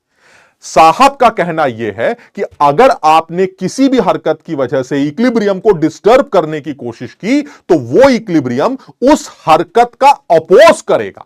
मतलब यह हुआ कि अगर मान लीजिए आपने रिएक्टेंट को बढ़ाया तो इक्विलिब्रियम ये कहेगा अच्छा तुम हमें छेड़ रहे हो रिएक्टेंट बढ़ाकर, हम रिएक्टेंट को घटाएंगे, तुम बढ़ा रहे हो हम घटाएंगे, तुम प्रोडक्ट बढ़ा रहे हो हम प्रोडक्ट घटाएंगे, तुम टेम्परेचर बढ़ा रहे हो हम हीट रिलीज करेंगे। यानी कहने का मतलब यह हुआ आप जिस बदतमीजी की वजह से इक्विलिब्रियम को डिस्टर्ब कर रहा है वो इक्विलिब्रियम फौरन के फौरन उस हरकत को अपोज करने की कोशिश करता है। And that is Le Chatelier principle. कुछ समझे बात को? यानी कुछ कुछ इनर्शिया जैसा, जैसा तुम्हें समझ में आए, जैसा जैसा तुम्हें समझ में आए, आपने छेड़ने की कोशिश की, यानी इक्विलिब्रियम बना हुआ है, आप इसको डिस्टर्ब कर रहे हैं, वो कुछ ऐसा करेगा कि ये इक्विलिब्रियम दोबारा से ऐसे धीरे धीरे धीरे धीरे से दोबारा मेंटेन हो जाए। यानी इक्विलिब्रियम डिस्टर्ब होने के बाद वो अपने आप को दोबारा मैनेज करने की कोशिश करता है। And this is Le Chatelier principle. और तुम सब जानते हो सर ये पूरी कहानी एक ही चीज के ऊपर बेस्ड है, and that is reaction quotient. समझो बात को, पहले भी बात हो चुकी है। अगर मेरी किसी हरकत ने रिएक्शन कोशेंट को बढ़ा दिया तो क्या होगा? सर अगर रिएक्शन कोशेंट बढ़ गया तो सर ये वापस आएगा, इसको वापस के पास पहुंचना पड़ेगा। यानी अगर मेरी हरकत ने रिएक्शन कोशेंट को बढ़ा दिया तो इसमें कोई शक नहीं है रिएक्शन को वापस जाना पड़ेगा ताकि रिएक्शन कोशेंट फिर से किसके बराबर हो जाए? के बराबर। अगर मेरी हरकत ने रिएक्शन कोशेंट को घटा दिया तो सर ये रिएक्शन फॉरवर्ड डायरेक्शन में मूव करेगी ताकि रिएक्शन कोशेंट फिर से के बराबर हो जाए। और सर मुझे तो पता नहीं, हरकत तो मैंने बहुत की लेकिन रिएक्शन कोशेंट को पता ही नहीं चला, तो ऐसे में नो चेंज देखने को मिलेगा।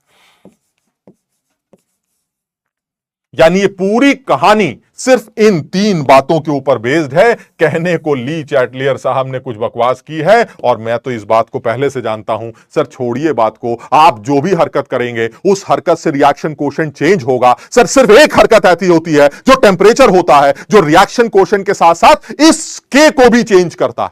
अदरवाइज सारी हरकतें सिर्फ किसको चेंज करती हैं? सर ये वाला हाथ ऊपर नीचे होता रहता है लेकिन ये वाला हाथ ऊपर नीचे नहीं होता जब तक टेम्परेचर चेंज ना हो। तो अभी के लिए मैं कुछ कोशिश करके एक अच्छे तरीके से तुम्हें ली चार्टले प्रिंसिपल समझाने की कोशिश करता हूं। तुमने तमाम तरीकों से ली चार्टले प्रिंसिपल पढ़ा होगा कि सर हमने किताबों में पढ़ा है प्रोडक्ट बढ़ाने से ये होता है, रिएक्टेंट बढ़ाने से ये होता है। तुम सोचो कितना अच्छा सवाल है जब आपसे ये कहा जाए कि मैं रिएक्टेंट साइड का इंजेक्शन लगा दूंगा, मैं प्रोडक्ट का भी इंजेक्शन लगा दूंगा, मैं डब्बे का वॉल्यूम बढ़ा दूंगा, मैं इसके अंदर इनर्ट गैस भी डाल दूंगा, साथ साथ मैं टेम्परेचर भी बढ़ा दूंगा। अब बताओ रिएक्शन फॉरवर्ड जाएगी या बैकवर्ड? लोगों की बैंड बच जाएगी। वो कहेंगे सर मैंने तो ये सुना था कि रिएक्टेंट के बढ़ाने से फॉरवर्ड जाता। अब आप ये कह रहे हैं प्रोडक्ट भी बढ़ाएंगे। अब आप ये कह रहे हैं वॉल्यूम भी बढ़ाएंगे, अब आप ये कह रहे हैं इनर्ट गैस भी डालेंगे। सर ये तो बदतमीजी है सर। अब आप इतने सारे चेंजेस कर देंगे तो मुझे तो समझ में ही नहीं आएगा कि रिएक्शन फॉरवर्ड जा रही है या रिएक्शन बैकवर्ड जा रही है। लेकिन मैं तुम्हें बता सकता हूं, जो समझदार आदमी होगा वो कुछ भी चेंज कर दीजिए, एक साथ कई चेंजेस कर दीजिए, फिर भी वो ये बता सकता है रिएक्शन फॉरवर्ड जाएगी या बैकवर्ड, क्योंकि उसको एक बात मेरी ये याद रहेगी कि जब कभी ली चार्टियर का सवाल आए तो सबसे पहले रिएक्शन कोशेंट का एक्सप्रेशन लिख दिया करो, बस खत्म। अब मैं तुम सब लोगों से ये बात बोलना चाह रहा हूं कि सब लोग बिना बातें समझे, बिना ज्यादा चैट किए, सबसे पहले ये बात याद कर लें कि रिएक्शन, जब कभी ली चार्टियर का सवाल आता है तो क्या करना है। मैं एग्जाम्पल से तुम्हें ये बात समझाता हूं। मान लीजिए मेरे पास एक सीधा सा सवाल आ रहा है। सबसे पहले मान लीजिए वो मुझसे, मैं एक एग्जाम्पल ले लेता हूं। PCl5 gas is in equilibrium with PCl3 gas plus Cl2 gas. ये मेरा इक्विलिब्रियम, ठीक है। अब आपसे ये कहा जा रहा है, ये बताइए इस इक्विलिब्रियम को छेड़ने के क्या क्या तरीके। तो मैंने कहा कि इस इक्विलिब्रियम को छेड़ने के सर बहुत सारे तरीके हैं, जिसमें से एक तरीका ये हो सकता है कि आप रिएक्टेंट को छेड़ दें, एक तरीका ये हो सकता है कि आप प्रोडक्ट को छेड़ दें, एक तरीका ये हो सकता है कि आप प्रेशर चेंज कर दें, टेम्परेचर चेंज कर दें, इनर्ट गैस डाल दें, कुछ भी कर दें। मैं सब लोगों को एक जनरल तरीका बताने जा रहा हूं, तुम्हें मजा आ जाएगा अगर तुमने ध्यान से देखा। जब कभी तुम्हें लगे कि ली चार्टियर प्रिंसिपल पे एक सवाल बन रहा है, तो आप सबसे पहला स्टेप ये करिए जो मैं आपको बता रहा हूं। आप इन तीनों के इक्विलिब्रियम के मोल्स अज्यूम कर लीजिए। मान लीजिए ये ए मोल है, ये बी मोल है और ये सी मोल, इक्विलिब्रियम, ठीक है ये। अच्छा, अब आप फौरन रिएक्शन कोशेंट लिख दीजिए। रिएक्शन कोशेंट क्या होगा सर? रिएक्शन कोशेंट की वैल्यू होगी concentration of PCl3 into concentration of Cl2 divided by concentration of PCl5। ऐसे लिखते थे, जरा वैल्यूज डालते हैं। PCl3 की कंसंट्रेशन क्या होगी? B/V, याद है, moles by volume. C/V divided by A/V। ये रिएक्शन कोशेंट सॉल्व होके आ गया BC/A 1/V। This is my reaction quotient, ठीक है। अब क्योंकि ये इक्विलिब्रियम के मोल्स हैं, तो सर यही रिएक्शन कोशेंट किसके बराबर होगा? सर ये Kc के बराबर होगा। मेरी बात सब लोगों के समझ में आई? Since they are equilibrium moles, assuming equilibrium moles, आंख बंद करके आपने एबीसी इक्विलिब्रियम मोल्स मान लिए। अगर चौथा आदमी होता तो ABCD ले लेते। यानी सबसे पहले अगर तुम्हें यह पता चल गया कि सर ये ली चार्टियर का सवाल है, वो मुझसे ये जानना चाहता है कि वॉल्यूम बढ़ाने से क्या होगा, प्रेशर घटाने से क्या होगा, इनर्ट गैस डालने से क्या होगा, तो मैं सबसे पहले एक ही बात करने जा रहा हूं कि सर कोई टेंशन नहीं है सर, मैंने सबसे पहले इक्विलिब्रियम के मोल्स लिख दिए ABC और खट से Kc का एक्सप्रेशन और QC का एक्सप्रेशन लिख दिया। Sir this is my reaction quotient. Clear है? सबको यहां तक समझ में आ गया? ठीक है सर, आप चाहें तो टेम्परेचर भी यहां डाल दीजिए। चलिए, रिएक्शन कोशेंट हमारा Q है, इस रिएक्शन कोशेंट को लिख सकते हैं BC/A। और बताओ जरा RT का पावर क्या आएगी? KP is equal to KC RT की पावर 1, यानी कि RT से और मल्टीप्लाई हो जाएगा। तो आप इसको ऐसे भी लिख सकते हैं, दिस इज QP, ये QC है, ये Kc है, this is QP and this is KP। चलिए सर, ये है मेरा QP का फाइनल एक्सप्रेशन, जिसमें टेम्परेचर भी आ गया। चलिए, बहुत बढ़िया। अब सारे चेंजेस जो चेंजेस करने करते हैं, जो चेंज करना है तुम्हें, जैसे चेंज करना है वैसे लिख दो, बस बात खत्म। एक आदमी कह रहा है सर ये कैसे पता चला QC Kc के बराबर है? क्योंकि ये ABC जो मोल्स हैं मैंने कहां माने हैं? इक्विलिब्रियम पर। और जब इक्विलिब्रियम के मोल्स रखे जाते हैं इस एक्सप्रेशन में, तो वही QC क्या बन जाता है? सर Kc बन जाता है। ठीक है, उसी Kc को यूज करके मैंने Kp का एक्सप्रेशन ये तय। This is my final expression, this is for Q and this is for K also, because they are equilibrium moles. Sir अब आप लाइन से जो छेड़ना चाहे छेड़ लीजिए सर, जो आंसर पूछना है मुझसे पूछिए सर, मैं आपको सारे आंसर बताऊंगा, एक एक लाइन से सारे आंसर बताऊंगा। सर अब आप छेड़िए सर, इसको कैसे छेड़ना है। अगर रिएक्टेंट डालेंगे तो क्या होगा? चलिए सर जरा चेक करते हैं, एक एक करके छेड़ते हैं। पहला सर ये जरा चेक कर लेते हैं। अब मेरा एक्सप्रेशन है, मैं लिखने जा रहा हूं, इक्विलिब्रियम में लिख देता हूं। नहीं, पहले क्या चेंज कर रहे थे? पहले ये चेंज कर रहे थे। चलिए यहां पर आते हैं यार, ये तो यहीं से लिखते हैं, एक ऐड करके। अब इक्विलिब्रियम बना लेते हैं, यही वाला इक्विलिब्रियम ले लेते हैं। PCl5 gas is in equilibrium with PCl3 gas plus Cl2 gas.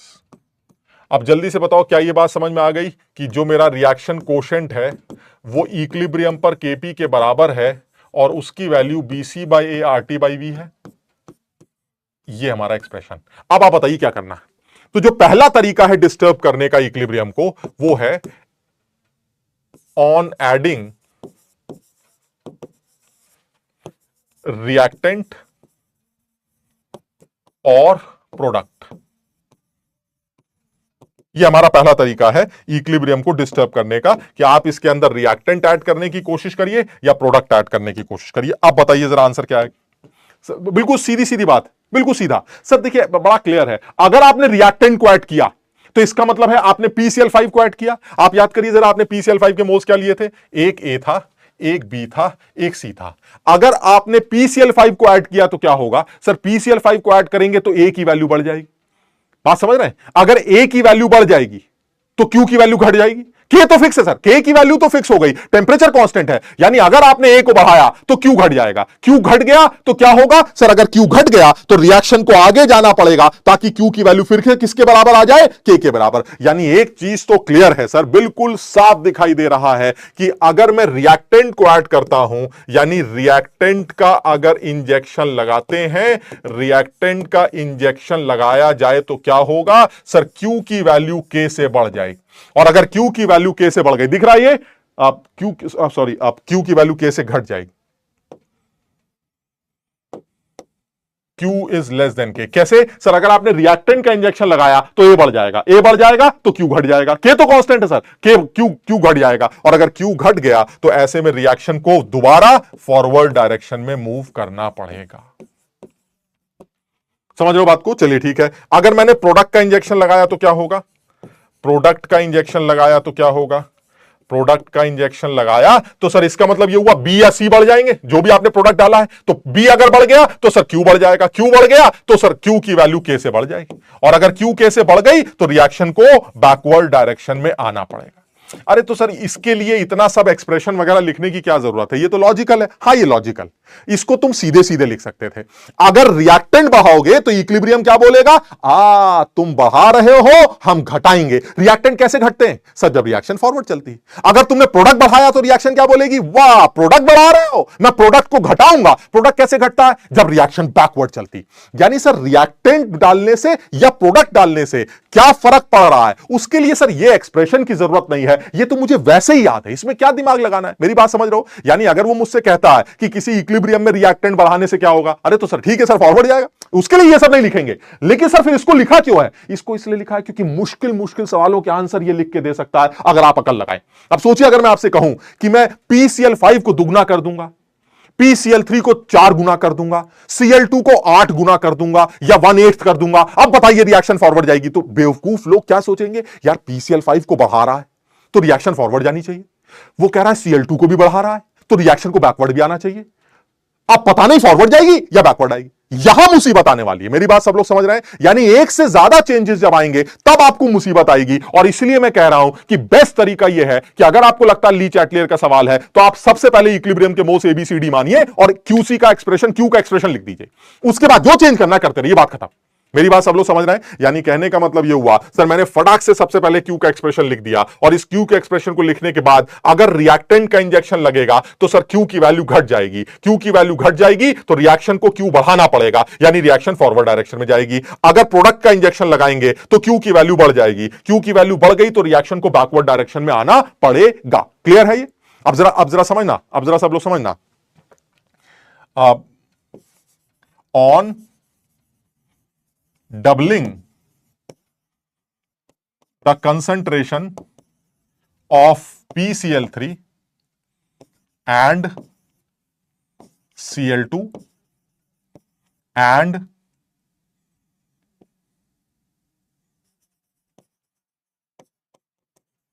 making the concentration of PCl5 4 times.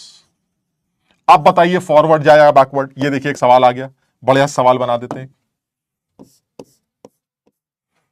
ये तो हमारे पॉइंट्स हो गए, रिएक्टेंट बढ़ाएंगे तो फॉरवर्ड, प्रोडक्ट बढ़ाएंगे तो बैकवर्ड। अब वो सवाल क्या कह रहा है बताइए, आप आंसर क्या है? अब जो बच्चे नहीं पढ़े लिखे हैं वो क्या सोचेंगे, सर देखिए PCl3 और Cl2 को आप डबल कर रहे हैं, इसका मतलब हुआ प्रोडक्ट बढ़ा रहे हैं, प्रोडक्ट बढ़ा रहे हैं तो रिएक्शन बैकवर्ड जाएगी। फिर आप PCl5 भी बढ़ा रहे हैं, 4 टाइम्स कर रहे हैं तो सर रिएक्शन फॉरवर्ड भी जाएगी। अब दिक्कत ये कि सर फॉरवर्ड जाएगी बैकवर्ड मैं कैसे निकालूंगा?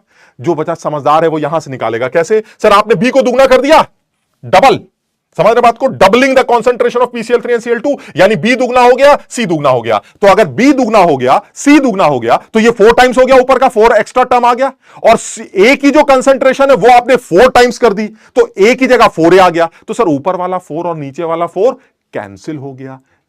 क्यू पर कोई फर्क ही नहीं पड़ा, यानी क्यू पहले भी के था, क्यू अब भी के है, दैट मींस नो चेंज।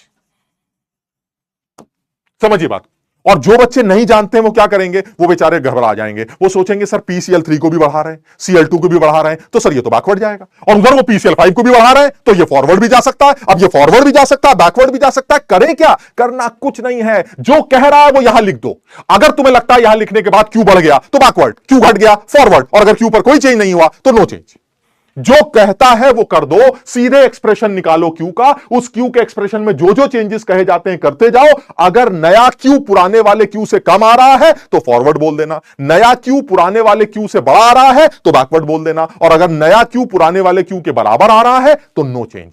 एक बच्चा पूछ रहा है सर कैंसिल कैसे हुआ? समझो बात को, पीसीएल3 और सीएल2 को तो डबल कर दिया, यानी अब देखो यहां लिखते हैं क्या चेंजेस आएंगे। पीसीएल3 को डबल कर दिया तो 2b 2c, और नीचे पीसीएल5 को 4 टाइम्स कर दिया 4a।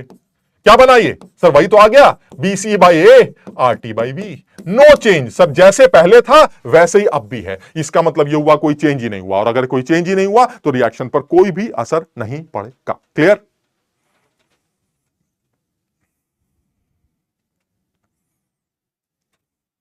सब लोग समझना, मतलब अभी तुम्हें लग रहा होगा कि सर ये बड़ी सीधी सी बातें सर, रिएक्टेंट प्रोडक्ट में चेंज करके क्या है। मैं तुम्हें बताऊंगा, तुम्हें बहुत फर्क पड़ेगा, बहुत फर्क पड़ेगा। इसका मतलब ये हुआ सर एक चीज क्लियर हो गई, रिएक्टेंट को अगर आपने बढ़ाया तो रिएक्शन रिएक्टेंट को घटाने के लिए फॉरवर्ड डायरेक्शन में मूव करती है, प्रोडक्ट को बढ़ाया तो प्रोडक्ट को खाने के लिए रिएक्शन बैकवर्ड डायरेक्शन में मूव करती है। लेकिन सर अगर आप दोनों के साथ चेंजेस करते हैं तो रिएक्शन फॉरवर्ड जाएगी या बैकवर्ड, वो रिएक्शन कोशेंट डिसाइड करेगा। अगर रिएक्शन कोशेंट की वैल्यू बढ़ गई है तो रिएक्शन बैकवर्ड जाएगी, अगर रिएक्शन कोशेंट की वैल्यू घट रही है तो उसको मेंटेन करने के लिए रिएक्शन फॉरवर्ड जाएगी। और अगर रिएक्शन कोशेंट कह रहा है भाई तुमने जो घटाया बढ़ाया ऐसी तैसी तुम्हारी, हमें कोई फर्क ही नहीं पड़ा, तो ऐसे में no change in the equilibrium position. Clear है ये?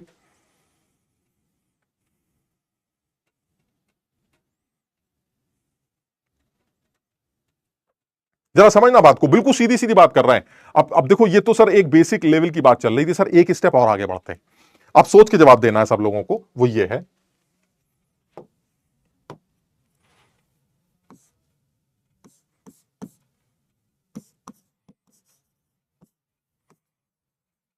on increasing the concentration of reactant, reaction goes in forward direction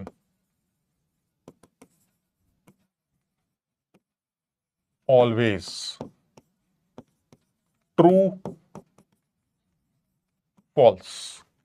बताइए, अगर रिएक्टेंट्स की कंसंट्रेशन या मोल्स बढ़ाए जाएं तो रिएक्शन हमेशा फॉरवर्ड डायरेक्शन में जाएगी ताकि वो उसको खा सके, हां या ना?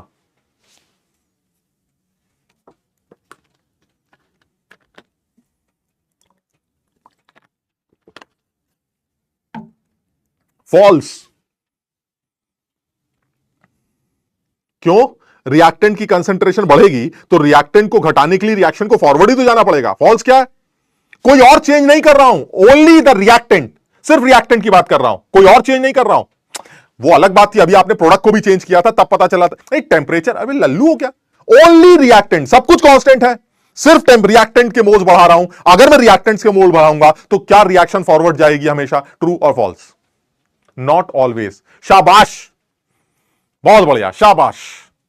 सर ऐसा हो सकता है कि रिएक्टेंट की कंसंट्रेशन बढ़ाई जाए लेकिन रिएक्शन कोशेंट पे फर्क, क्योंकि सारी कहानी कौन खेल रहा है सर? सारी कहानी रिएक्शन कोशेंट खेल रहा है। ऐसा कब हो सकता है सर? रिएक्टेंट की कंसंट्रेशन अमाउंट बढ़ा रहे हैं आप और आप कह रहे हैं कि कोई फर्क ही नहीं पड़ रहा है। रिएक्टेंट्स के मोल्स इंक्रीज कर रहे हैं और आप कह रहे हैं कि कोई फर्क ही नहीं पड़ रहा है। ऐसे कैसे हो सकता है सर? ये रिएक्टेंट्स के, बल्कि और सीधी सीधी बात करते हैं, ऑन इंक्रीजिंग द, और क्लियर कर लेते हैं, यहां मोल्स ले लेते हैं, moles of reactant. Sir reactant के मोल्स आप बढ़ा रहे हैं, आप ये कैसे कह सकते हैं सर ये नहीं हो सकता? अरे समझो बात को, ऐसा हो सकता है बेटा, बिल्कुल हो सकता है। आप सोचिए इस तरह का कोई इक्विलिब्रियम होता, CaCO3 सॉलिड, बहुत बढ़िया, शाबाश, कुछ बच्चों ने आंसर दिया है, मजा आ गया। बिल्कुल पॉसिबल है सर, बिल्कुल पॉसिबल।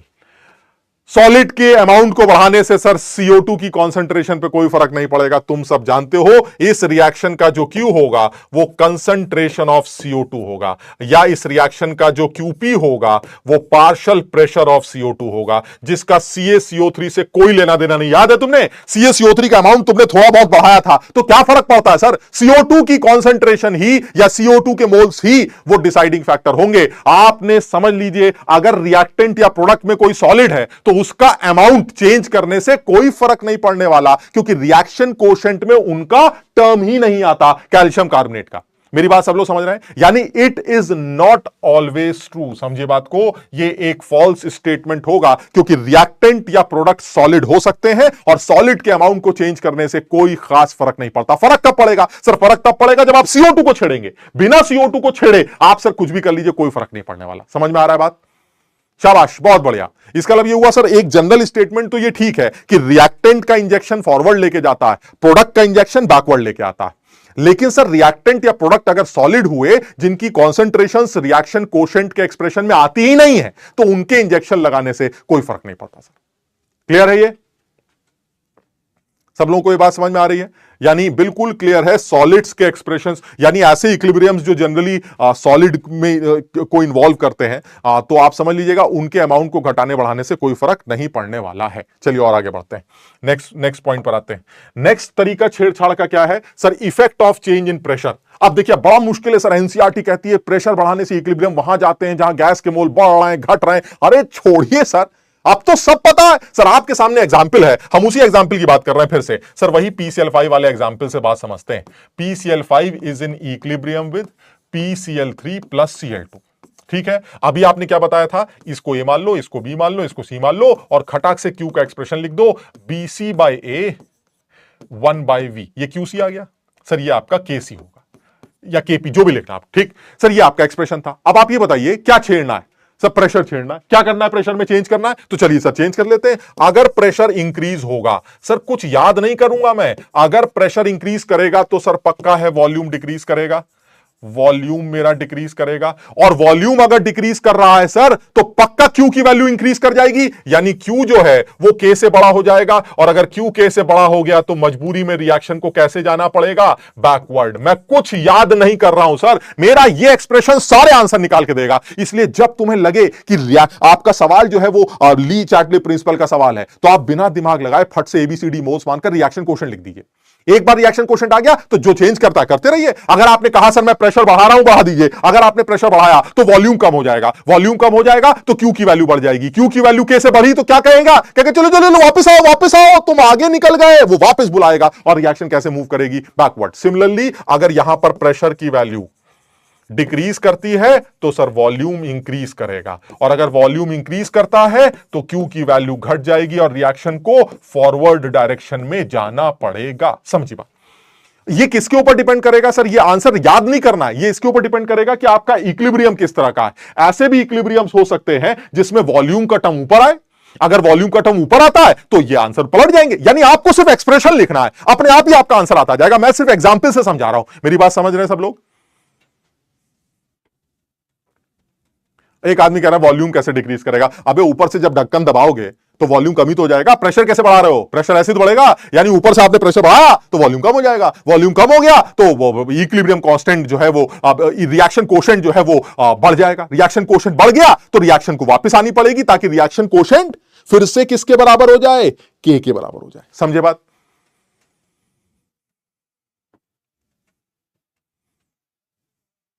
क्लियर है? चलिए एक एग्जांपल और ले लेते हैं। अब दूसरा केस, जो हमने ये प्रेशर चेंज किया है वही हमारा वॉल्यूम चेंज का केस बनता है ना। तो एक और एग्जांपल ले लेते हैं। मान लीजिए ये वाला केस ले लिया जाए।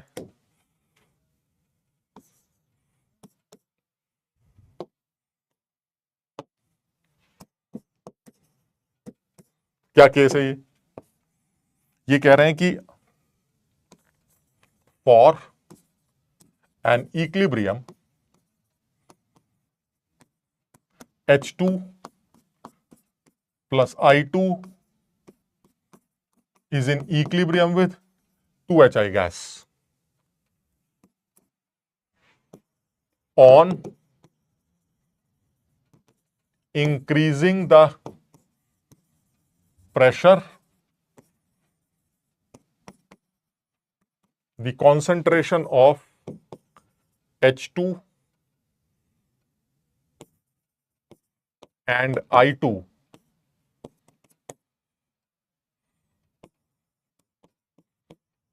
decreases,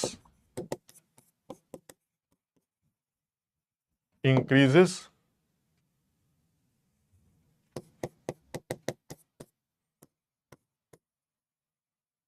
no change, can't say. बताओ, शाबाश। अगर H2I2 2HI गैस का इक्विलिब्रियम बन रहा है तो प्रेशर को इंक्रीज करने से इनकी कॉन्सेंट्रेशंस पर H2I2 और HI की कॉन्सेंट्रेशंस पर क्या फर्क पड़े? शाबाश, बहुत सारे बच्चे लिख रहे हैं इंक्रीज, कुछ लिख रहे हैं नो चेंज। शाबाश, बहुत बढ़िया, ये खूबसूरत बात थी, बिल्कुल सही। जब इसका एक्सप्रेशन लिखा जाएगा तो इसका एक्सप्रेशन क्या निकल के आएगा? सर जब आप इसका एक्सप्रेशन लिखेंगे तो इसका एक्सप्रेशन बनाइए, फटाक से आप इसका एक्सप्रेशन बनाइए। ये इक्विलिब्रियम था, ये इक्विलिब्रियम था, H2 plus I2 is in equilibrium with 2HI। क्या तरीका बताया गया था? सर इसको ए मानिए, इसको बी मानिए, सी मानिए। चलिए रिएक्शन कोएफिशिएंट लिखते हैं, क्या आएगा? HI की concentration sir C by V का square divided by A by V, याद है ऐसे एक्सप्रेशन बनाया जाता है, B बाई V। कितना आ जाएगा sir? C square by AB। अरे सर वॉल्यूम का तो टर्म ही नहीं है, और अगर वॉल्यूम का टर्म ही नहीं है तो इसका मतलब वॉल्यूम को चेंज करने से सर कुछ फर्क नहीं पड़ने वाला। ऐसी की तैसी सर, अगर आपने प्रेशर को बढ़ाया तो वॉल्यूम घट जाएगा सर, वॉल्यूम घट गया तो भी क्यू के एक्सप्रेशन पर कोई चेंज नहीं आएगा। समझ में आ रहा है? No term of volume, no term of volume, so Q remains same, no change in equilibrium position. बताओ मेरी बात सबके समझ में आई? क्या ये बात सबके समझ में आ गई? यानी ऐसे इक्विलिब्रियम जिसमें वॉल्यूम का टर्म ही नहीं है, उसमें वॉल्यूम को चेंज करने से सर कोई फर्क नहीं पड़ता, it should be no change. अरे तो सर खूबसूरत बात क्या है? खूबसूरत बात यह है कि तुम सब लल्लू हो। प्रेशर को इंक्रीज करने से वॉल्यूम डिक्रीज होता है, वॉल्यूम के डिक्रीज होने से कंसंट्रेशंस बढ़ती हैं। अरे गजब लल्लू आदमी हो, वॉल्यूम डिक्रीज करेगा तो कॉन्सेंट्रेशन सब लोगों की इंक्रीज कर जाएंगी। वो अलग बात है, इस तरह से इंक्रीज कर जाएंगी कि रिएक्शन कोएफिशिएंट पर कोई फर्क नहीं पड़ेगा। कुछ समझे बात को? कुछ समझे? इनके रिएक्शन मूव नहीं करेगी सर, इनके मोल्स ए बी सी ही रहेंगे, ये ए बी सी रहेंगे सर। लेकिन तुमने सोचो प्रेशर बढ़ा दिया तो वॉल्यूम कम हो जाएगा, वॉल्यूम कम हो गया तो कंसंट्रेशन नहीं बढ़ जाएगी यार, वो तो बढ़नी है। वो अलग बात है कि सर इस तरह से बढ़ेगी कि रिएक्शन कोएफिशिएंट क्या, भाई मुझे कोई फर्क नहीं पड़ा, मैं तो वैसे ही हूं सर। तुम्हारे ऊपर की वैल्यू बढ़ गई, तुम्हारे नीचे की वैल्यू बढ़ गई, लेकिन ये वैल्यू कांस्टेंट है। सॉल्व करके ये वैल्यू कांस्टेंट है, इसका मतलब सर कॉन्सेंट्रेशंस पर असर पड़ेगा लेकिन मोल्स पर असर नहीं पड़ेगा। सब लोग समझना इस बात को। एक खूबसूरत सवाल बनाया जाएगा, ज्यादातर गधे उल्टे सीधे आंसर लिख के आते हैं, no change no change no change. लेकिन समझदार आदमी समझता है कि वॉल्यूम छिड़ेगा तो कंसंट्रेशन जरूर छिड़ेगी। वो अलग बात है कि उस कंसंट्रेशन के छिड़ने से रिएक्शन कोएफिशिएंट छिड़ भी सकता है, रिएक्शन कोएफिशिएंट नहीं भी छिड़ सकता है। क्योंकि सर यहां पर वॉल्यूम का टर्म नहीं है, इसलिए रिएक्शन कोएफिशिएंट नहीं छिड़ेगा और इक्विलिब्रियम की पोजीशन शिफ्ट नहीं होगी, इनके मोल्स चेंज नहीं होंगे। लेकिन सर कंसंट्रेशन को चेंज होने से कोई नहीं रोक पाएगा। लीजिए करके दिखाते हैं। सोचो अगर वॉल्यूम दुगना हो जाए, वॉल्यूम प्रेशर बढ़ाने, वॉल्यूम कम हो जाए, ये V/2 हो जाएगा, ऐसे समझा रहे हैं, ये V/2 हो जाएगा, ये भी तो V/2 हो जाएंगे सर। V/2 का स्क्वायर और V/2 का स्क्वायर कैंसिल हो जाएगा सर। कंसंट्रेशन बढ़ गई सर, लेकिन क्यों चेंज नहीं हुआ? इसलिए इक्विलिब्रियम शिफ्ट नहीं हुआ। समझो सब लोग।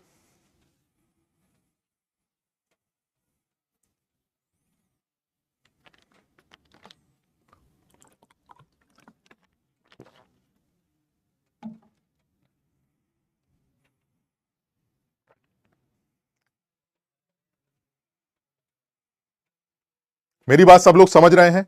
इसी सवाल में अगर मैं यहां कॉन्सेंट्रेशन की जगह यह लिख देता moles on increasing the pressure the moles of H2 and I2, तो तब आपका आंसर क्या आता? No change sir, no change. Reaction move नहीं कर रही है सर, ना आगे जा रही है ना, मतलब जैसे है वैसे है। तो अगर इनके इक्विलिब्रियम पर एबीसी मोल्स है सर, एबीसी रहेंगे। समझ रहे? मोल चेंज नहीं होंगे क्योंकि रिएक्शन में कोई चेंज नहीं हुआ, आगे पीछे का मूवमेंट नहीं हुआ। लेकिन सर फिर कंसंट्रेशन क्यों चेंज हो गई? अरे भाई जब वॉल्यूम घटता है तो कंसंट्रेशन अपने आप बढ़ जाती है। मैं थोड़ा चेंज कर रहा हूं, वो तो अपने आप बढ़ जाएगी और इस तरह से बढ़ेगी कि रिएक्शन क्वोशिएंट कहेगा ऐसी तैसी तुम्हारी। हमें कोई फर्क नहीं पड़ा, हम पहले भी यही थे अब भी यही। बात समझे सब लोग? नवीन कह रहा है नींद आ रही, तो कैसे करें बेटा? नवीन को नींद आ रही,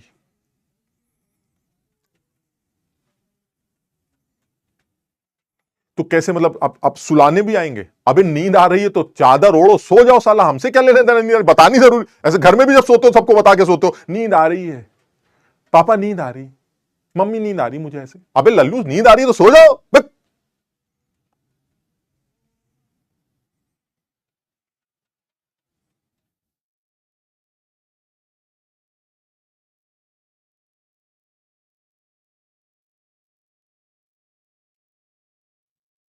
क्लियर है ये? इसका मतलब ये हुआ सर, प्रेशर का चेंज वॉल्यूम में चेंज लेके आता है और वॉल्यूम में चेंज आने से कंसंट्रेशन जरूर छिड़ती है। वो अलग बात है कि मोल्स छिड़ेंगे या नहीं, वो रिएक्शन के आगे पीछे जाने से पता चलेगा। बात खत्म। और आगे पीछे जाएगी कि नहीं सर, वो ये एक्सप्रेशन डिसाइड करेगा। अगर वॉल्यूम का टर्म ऊपर होगा तो वॉल्यूम के बढ़ने से क्यू बढ़ जाएगा, क्यू बढ़ जाएगा तो रिएक्शन को बैकवर्ड आना पड़ेगा। अगर वॉल्यूम घट गया तो रिएक्शन को फॉरवर्ड जाना। मेरी बात सब लोग समझ रहे हैं कि नहीं? तो सवाल में क्योंकि मैंने कॉन्सेंट्रेशन पूछा, ये इंपॉर्टेंट वर्ड है, आप समझ रहे हैं? ये इंपॉर्टेंट है क्योंकि सवाल में मैंने कॉन्सेंट्रेशन पूछा है, इसलिए कंसंट्रेशन तो पक्का बढ़ेगी ही बढ़ेगी क्योंकि वॉल्यूम घट रहा है। अब गायब हो गई नवीन की नींद, कह रहा है अब गायब हो गई सर, अब गायब हो गई सर। गाली सुनते ही सर हमारी नींद चली जाती। आप तो एक आध रिकॉर्ड करके रख लो हमारी वाली। एक आध बच्चे लिख रहे हैं गुड नाइट नवीन। आज नवीन की बैंड बजाई जा रही है सर। ये स्पैमर तो नहीं सर? हो सकता है स्पैमर, एक आध होने चाहिए।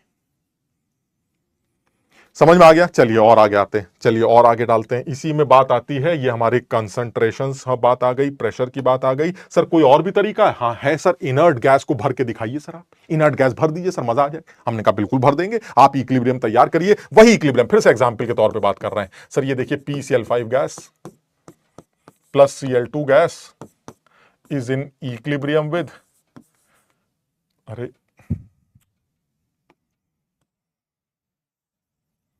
PCl5 gas is in equilibrium with PCl3 gas. सिर्फ एक एग्जांपल से समझ रहे हैं बार बार, plus Cl2 gas.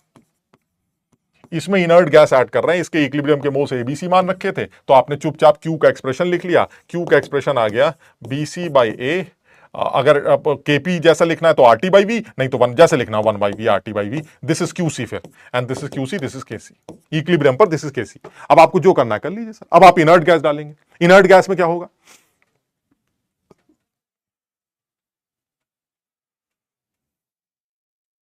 Inert gas में क्या होगा? देखो, आप देखो इसमें नींद, तुषार कह रहा है प्लीज हिंदी में बताइए। तुषार, नींद कैसे आती है ये हिंदी में बताएं, नींद कैसे भगाई जाए? देखो ऐसा, नींद जब आती है तो सबसे अच्छा तरीका यही होता है, उसको भगाया ना जाए, उसको सो जाया जाए। तो इससे अच्छा कोई भी दिक्कत नहीं है। आप जो है वो सो जाइए, है ना। बढ़िया अपना रिकॉर्डेड लेक्चर बाद में देख लीजिएगा, इसमें कोई दिक्कत ही नहीं, है ना। तो अपने हिसाब से कर सकते हैं। ये जो भी है, जहां से पढ़ना है, कुछ बच्चे कह रहे हैं सर वहां से पढ़ लेंगे, यहां से पढ़ लेंगे, जहां से दिल करे वहां से पढ़ लीजिए, उसमें क्या है, समझ में आनी चाहिए बातें, ठीक। बहरहाल, तो अब वो ये कहना चाह रहा है कि PCl5 का ये इक्विलिब्रियम है, आप बताइए इनर्ट गैस का एडिशन करेंगे तो कर दीजिए सर। इनर्ट गैस का एडिशन दो तरीके से किया जा सकता है। पहला, इनर्ट गैस का एडिशन आप कर सकते हैं eight constant pressure. Inert gas का एडिशन आप कांस्टेंट प्रेशर पे कर सकते हैं। अगर आप इनर्ट गैस का एडिशन कांस्टेंट प्रेशर पे करते हैं तो क्या होगा? सोचिए, इस बर्तन में ये तीनों लोग पड़े हुए हैं, आपने इनर्ट गैस डाल दी, प्रेशर कांस्टेंट, तो क्या होगा सर? इनर्ट गैस जब अंदर आएगी तो गैस के मोल्स बढ़ जाएंगे।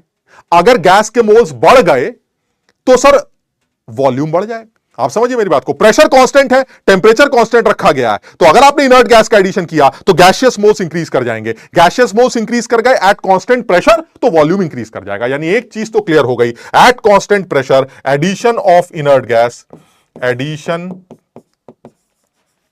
Of inert gas increases the moles of the gas, increases the gaseous moles, and then at constant pressure and temperature volume increases। बताओ समझे बात को?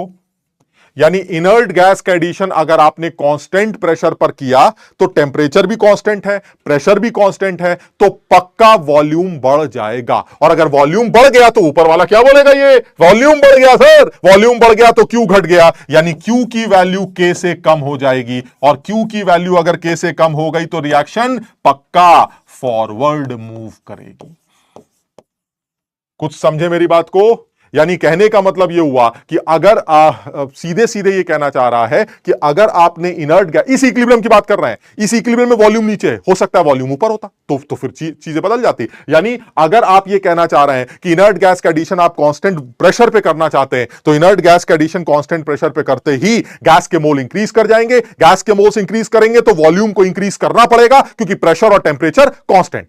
अगर नहीं, आप वॉल्यूम इंक्रीज करने का ऑप्शन है बेटा, समझ लो, पिस्टन क्लोज कंटेनर तो है बट पिस्टन लगा हुआ है, यानी वॉल्यूम बढ़ सकता है, बात समझ रहे हैं? तो अगर वॉल्यूम बढ़ सकता है तो ऐसे में सर वॉल्यूम के बढ़ते ही रिएक्शन कोशेंट छोटा हो जाएगा के से, और अगर रिएक्शन कोशेंट के से छोटा हो गया तो क्या होगा, अगर रिएक्शन कोशेंट के से छोटा होता है तो रिएक्शन को आगे भागना पड़ता है, सो रिएक्शन कैसे जाएगा, फॉरवर्ड।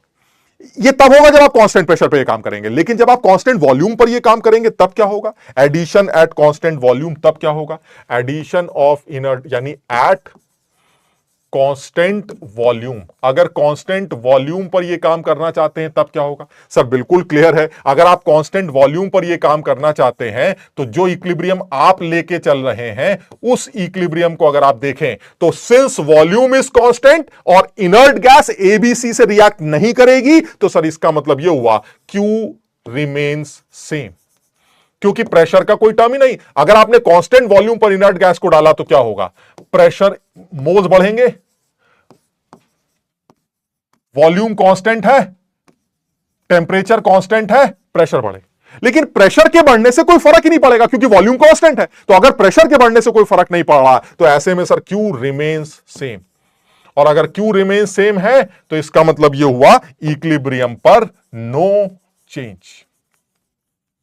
सब लोग समझे, यानी इनर्ट गैस का एडिशन जब भी कांस्टेंट प्रेशर पर किया जाता है तो वॉल्यूम के बदलने से रिएक्शन आगे पीछे मूव कर सकती, लेकिन जब वो कांस्टेंट वॉल्यूम पर किया जाता है तो प्रेशर चेंज होता है, और प्रेशर का एक्सप्रेशन कभी भी क्यू के सामने नहीं आता, तो ऐसे में रिएक्शन हमेशा जैसे थी वैसे ही रहती। सब लोग समझो बात।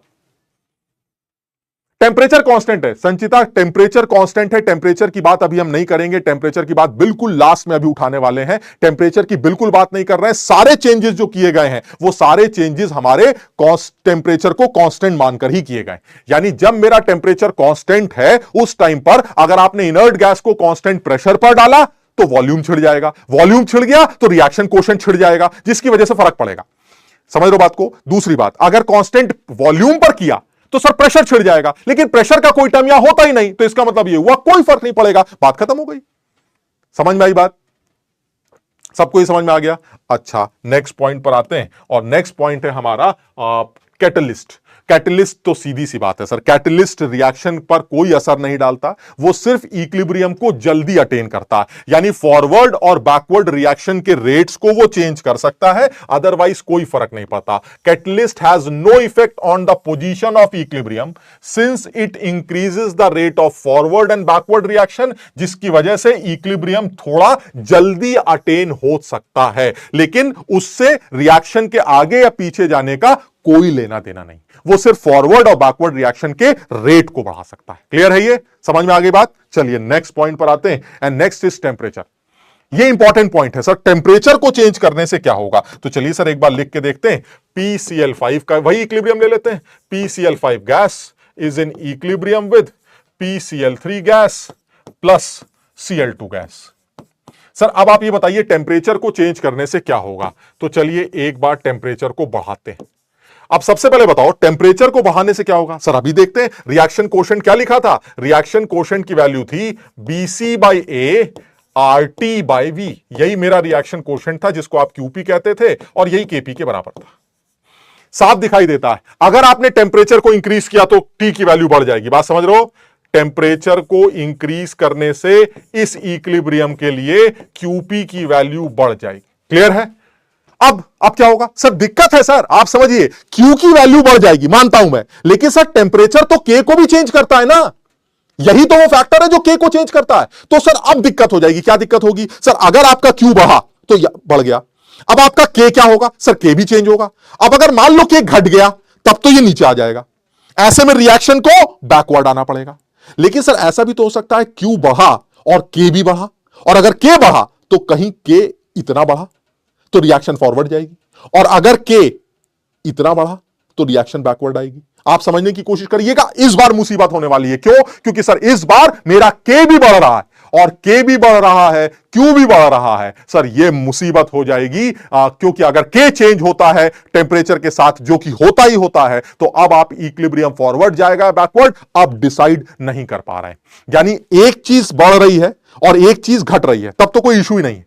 लेकिन सोचो अगर एक चीज बढ़ रही है और दूसरी भी बढ़ रही है, लेकिन अगर दूसरी कम बढ़ रही है तो बैकवर्ड, ज्यादा बढ़ रही है तो फॉरवर्ड। अब मुसीबत हो गई सर। मैं कैसे डिसाइड करूंगा कि ज्यादा बढ़ रही है कम बढ़ रही है। तुम भूल गए, मैंने कहा था ना मेरी एक बात याद रखना, और जब मैं वो बात दोबारा करूंगा तो तुम उस बात को भूल जाओगे, लेकिन यह बात याद रखना कि मैंने ये कहा था तुमसे कि तुम भूल जाओगे। याद करो जरा। हां सर आपने ये कहा था, आपने कहा था कि K अगर बढ़ता है तो छत पर बैठ जाता है और K अगर घटता है तो जमीन पे गिर जाता है। यह आपने कहा था। एक्सपोनेंशियल बढ़ता है और एक्सपोनेंशियली गिरता है, और साफ दिखाई देता है सर ये डिसोसिएशन का इक्विलिब्रियम है। PCl5 टूट रहा है सर, ये एंडोथर्मिक होगा। हमें सवाल में दिया भी जाएगा sir this is endothermic equilibrium. और अगर ये एंडोथर्मिक इक्विलिब्रियम है, तुमने पढ़ा था टेम्परेचर के बढ़ाने से एंडोथर्मिक इक्विलिब्रियम के लिए K बढ़ता है। याद करो K बढ़ता है, याद है। एंडोथर्मिक रिएक्शन में टेम्परेचर बढ़ेगा तो K बढ़ेगा, और अगर K बढ़ा तो कहां सर छत पर है। अब यह सोचने की जरूरत नहीं है कि Q बढ़ रहा है तो K का क्या हुआ। K छत पर है। अब बताइए Q क्या कहेगा। मैं आया आया आया आया आजा। समझो बात को। क्या हुआ सर। अगर Q बढ़ा और K भी बढ़ा तो K तो छत पे है ना सर। तो क्या सोच रहा सर, इसको तो छत पे जाना पड़ेगा। ऐसे में रिएक्शन पक्का कैसे मूव करेगी। ऐसे में रिएक्शन पक्का फॉरवर्ड डायरेक्शन में मूव करेगी। सब लोग समझने की कोशिश करो। यानी सिर्फ अगर किसी इक्विलिब्रियम का टेम्परेचर चेंज करते हो तो सिर्फ ये देख। अब सोचो अगर Q हमारा गिर जाता, सर क्या लेना देना Q का। Q के अंदर जो चेंजेस आ रहे हैं वो T की वजह से आ रहे हैं। T स्क्वायर की वजह से आ जाएंगे, T क्यूब की वजह से आ जाएंगे। एक्सपोनेंशियल चेंजेस तो नहीं आएंगे सर। K के ऊपर जो चेंज आता है टेम्परेचर का वो एक्सपोनेंशियल आता है। इसका मतलब ये हुआ अगर K बढ़ा तो सर वो छत पर होगा। Q की ऐसी की तैसी सर ये ऊपर नीचे ऐसे हिलता रहेगा, जाना तो छत पे ही पड़ेगा, तो रिएक्शन तो फॉरवर्ड ही चलेगी सर। इसका मतलब ये हुआ जब भी टेम्परेचर का सवाल आएगा सिर्फ ये डिसाइड करो कि K छत पर है या K जमीन पर है। Q की ऐसी की तैसी और इस एक्सप्रेशन की ऐसी की तैसी, मुझे कोई लेना देना नहीं इस एक्सप्रेशन से कि Q बढ़ रहा है या Q घट रहा है। जब जाना ही छत पर है तो फॉरवर्ड ही जाएगा, चाहे Q कितना भी बढ़ जाए छत तक नहीं पहुंच सकता। समझो मेरी बात को। सब लोग इस बात को समझने की कोशिश करना, यह बहुत ज्यादा इंपॉर्टेंट है। सारी लोग इस बात को ध्यान देंगे कि अगर मान लीजिए आपसे यह कहा जाए कि किसी इक्विलिब्रियम का टेम्परेचर चेंज करने से क्या होगा, तो आप सीधे सीधे आंसर लिख के आइएगा। टेम्परेचर के चेंज करने से K की वैल्यू या तो बढ़ती है या घटती है। अगर वो बढ़ रही है तो K छत पर होता है, और अगर वो घट रही है तो K जमीन पर होता है। अदरवाइज Q के ऊपर जो टेम्परेचर का चेंज है वो नॉर्मल चेंज होता है सर। यानी Q बढ़ रहा है या घट रहा है मुझे फर्क नहीं पड़ता। अगर के बढ़ गया तो फॉरवर्ड जाना पड़ेगा और अगर के गिर गया तो बैकवर्ड ही आना पड़ेगा। सर इस हाथ के छोटा मोटा ऊपर नीचे होने से कोई फर्क नहीं पड़ता। यानी टेम्परेचर का चेंज सीधे सीधे के पर असर डालता है और के अकेला यह डिसाइड करता है कि रिएक्शन फॉरवर्ड जाएगी या बैकवर्ड जाएगी। रिएक्शन कोशेंट से कोई लेना देना नहीं। सब लोग इस बात को समझने की कोशिश करना। यानी यहां पर बिल्कुल साफ एक नोट डाल के लिखा जा सकता है, एक छोटा सा नोट डाल के यह बात मेंशन की जाए,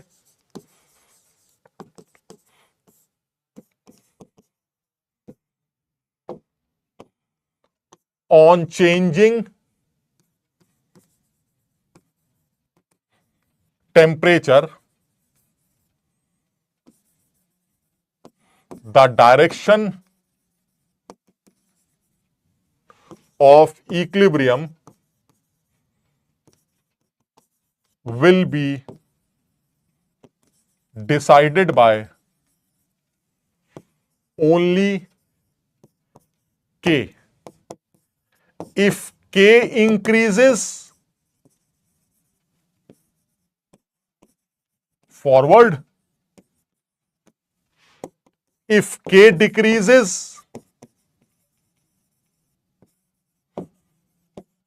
backward. We need not to check the change in reaction quotient. हमें रिएक्शन कोशेंट में होने वाले चेंज को चेक करने की जरूरत नहीं है, क्योंकि रिएक्शन कोशेंट में जो भी चेंजेस आते हैं वो छोटे मोटे चेंजेस होते हैं। और के क्या कह रहा है, मैं तो बढ़ गया, छत पर हूं, आ जाओ छत पर, यानी रिएक्शन फॉरवर्ड ही मूव करे। समझो।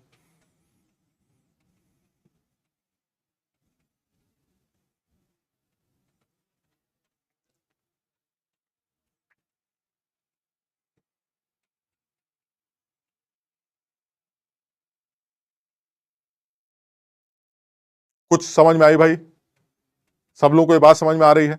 यानी सोचो कितना अच्छा सवाल आ गया कि अगर वो कहता है कि ये इक्विलिब्रियम, मान लीजिए ये इक्विलिब्रियम लिया जाए और इस इक्विलिब्रियम के लिए कहा जा रहा है, जैसे एक ऐसे सवाल ले लेते हैं,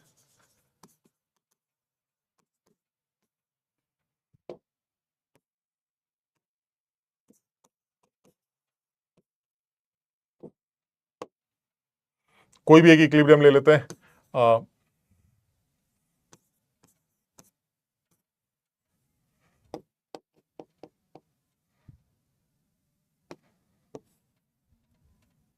कोई भी एक इक्विलिब्रियम यही ले लेते हैं, चलिए।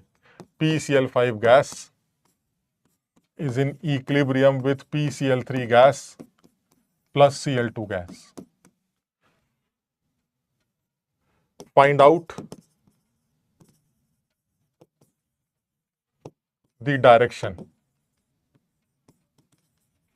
Of equilibrium if we increase the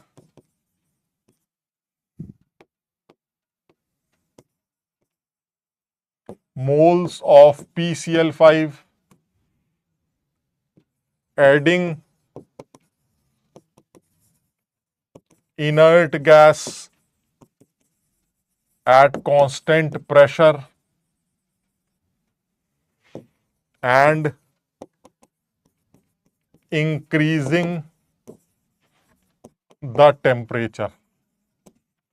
ऐसा हो रहा है।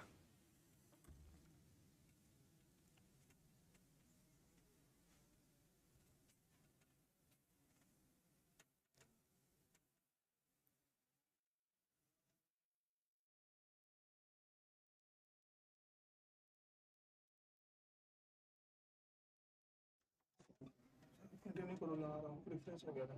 चल रहा है ना? तो आप, यानी वो कहना क्या चाह रहा है, वो ये कहना चाह रहा है कि सर एक से ज्यादा कई चेंजेस कर रहे हैं, लेकिन उन एक से ज्यादा चेंजेस में एक चेंज हमारा टेम्परेचर, बस बात खत्म।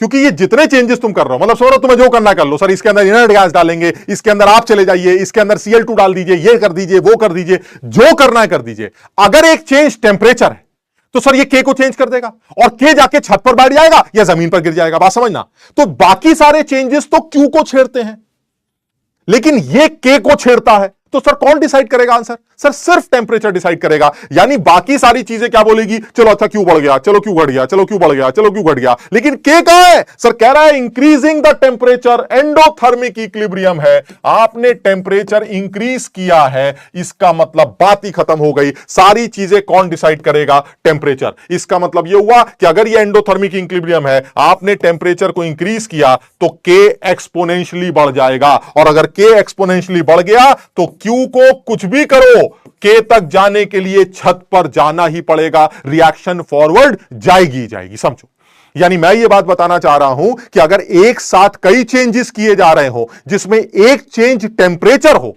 तो डिसाइडिंग फैक्टर टेंपरेचर ही होता है, क्योंकि टेंपरेचर के को चेंज कर देता है और के छत पर जाता है या जमीन पर पड़ा होता है। ऐसे में रिएक्शन को फॉरवर्ड या बैकवर्ड डिसाइड करने के लिए के ही डिसाइड करता। मेरी सब लोग बात समझना, यानी टेंपरेचर के अलावा जो भी चेंजेस हैं वो सारे चेंजेस किसको चेंज करते हैं? क्यू को। ये ऐसे हिलता रहता है, लेकिन टेंपरेचर किसको चेंज करता है? के को। और के को किस तरह से चेंज करता है? ऐसे।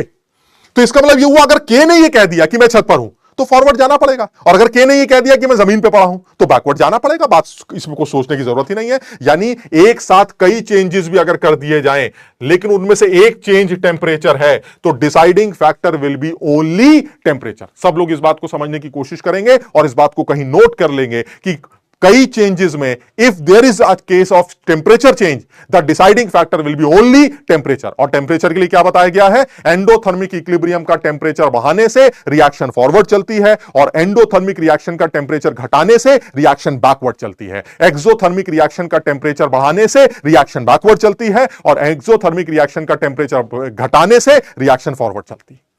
बिल्कुल सीधा एकदम। यानी ली चैटले प्रिंसिपल ये कहता है कि भाई साहब जो भी चेंजेस होंगे वो रिएक्शन कोशेंट में होंगे तब तक जब तक टेंपरेचर ना छेड़े। तो अगर आपका रिएक्शन कोशेंट हरकत करने से बढ़ गया तो बैकवर्ड, घट गया तो फॉरवर्ड, और अगर कोई चेंज नहीं हुआ तो नो चेंज, बात खत्म। लेकिन अगर टेंपरेचर का चेंज आ गया तो ऐसे में के या तो छत पर होता है या जमीन पे पड़ा होता है। तो जो भी डिसाइड करेगा वो टेंपरेचर डिसाइड करेगा। आपको फॉरवर्ड या बैकवर्ड सिर्फ टेंपरेचर को देख के डिसाइड करना है। इफ के इंक्रीजेस फॉरवर्ड, इफ के डिक्रीजेस बैकवर्ड। आप बाकी किसी भी चीज को देखने की आपको जरूरत नहीं है, क्योंकि ये सारी चीजें क्यू को थोड़ा मोटा चेंज करती हैं, जबकि के तो कहां जा चुका है। तो जो भी डिसाइड करेगा वो के डिसाइड करेगा। कुछ समझ में आया भाई?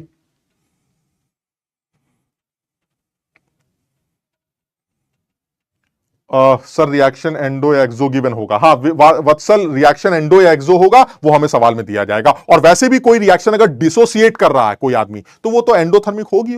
ठीक है ना? सर टेंपरेचर इंक्रीज करने पर ये कैसे पता चलता है कि के बढ़ेगा या घटेगा? आर्यन गंदे सवाल मत पूछो यार। मैंने वो वाली इक्वेशन बताई थी तुम्हें, एंडोथर्मिक का के बढ़ाने से रिएक्शन, टेंपरेचर बढ़ाने से के बढ़ जाता है। याद करो, log KT2 by KT1 delta H by 2.303 R 1 by T1 minus 1 by T2। वहां पर मैंने 4 पॉइंट्स लिखे थे, एक बार कॉपी को दोबारा देखो। सर एंडोथर्मिक होना नेसेसरी है? नहीं, ये जरूरी नहीं है, वो सवाल में हमें देगा। सर इसमें के का एक्सप्रेशन क्या होगा? सर आप रोनाल्डो हो। चलिए सर, शायद आपको नहीं पता पर आप गॉड ऑफ पीसी हैं आप। चलिए इसको जो है एक बार सब लोग समझने की कोशिश करेंगे, एक बार इसको रिवाइज करेंगे। कल की क्लास में इसी पार्ट को छोटा सा आगे बढ़ाकर एक और इंपॉर्टेंट पोर्शन डिस्कस करेंगे, वेपर डेंसिटी का डिग्री ऑफ डिसोसिएशन के साथ रिलेशन, और ये चैप्टर हमारा कंप्लीट हो जाएगा। और कल ही हम आयनिक इक्विलिब्रियम भी स्टार्ट कर रहे हैं। ठीक है, तो सब लोग इसको अच्छी तरह से एक बार रिवाइज कर लें, सही से रिवाइज कर लें। देखो बड़ा सीधा सा है, जब चीजें थोड़ी सी मुश्किल आती हैं तो लोगों की बैंड बजती बात समझ ना, तो थोड़ा सा एक बार रिवाइज करना जरूरी है। कल हम इस पोर्शन को एक बार जल्दी जल्दी रिपीट करेंगे, और उसके बाद वो डिग्री ऑफ डिसोसिएशन और वेपर डेंसिटी के रिलेशन के बारे में बात करेंगे, और फिर कल मेजरली आयनिक इक्विलिब्रियम स्टार्ट कर दिया जाएगा, जो फिजिकल केमिस्ट्री के सबसे मुश्किल चैप्टर में काउंट किया जाता है। क्लियर है ये? चलिए ठीक, तो इतना ही करते हैं, अगली क्लास में फिर मुलाकात करते हैं। कुछ होमवर्क है जो तुम्हारे सामने है, अब वो होमवर्क मैं अभी लिख के दे देता हूं। वो होमवर्क ये होमवर्क के तौर पे तुमसे पूछा जाएगा, और ये वो सवाल है जिसके बारे में हम बात कर रहे थे। ये होमवर्क है जिसको मैं स्टम्पर कह रहा था। बहुत बढ़िया बेमानी वाला सवाल, बहुत अच्छा सवाल पूछा गया था। और आगे बात करते हैं, ये हमारा स्टम्पर है जो मैंने साइमल्टेनियस इक्विलिब्रियम के लिए तुम्हारे लिए रखा है। और साथ ही साथ ये मॉड्यूल का होमवर्क है जो पीडब्ल्यू मॉड्यूल से आपको करना होगा। जब अगर आपके पास है तो ठीक है, नहीं है तो जहां से भी रिवीजन करते हो वहां से रिवाइज कर लेना। तो ये सब लोग इतना काम करेंगे।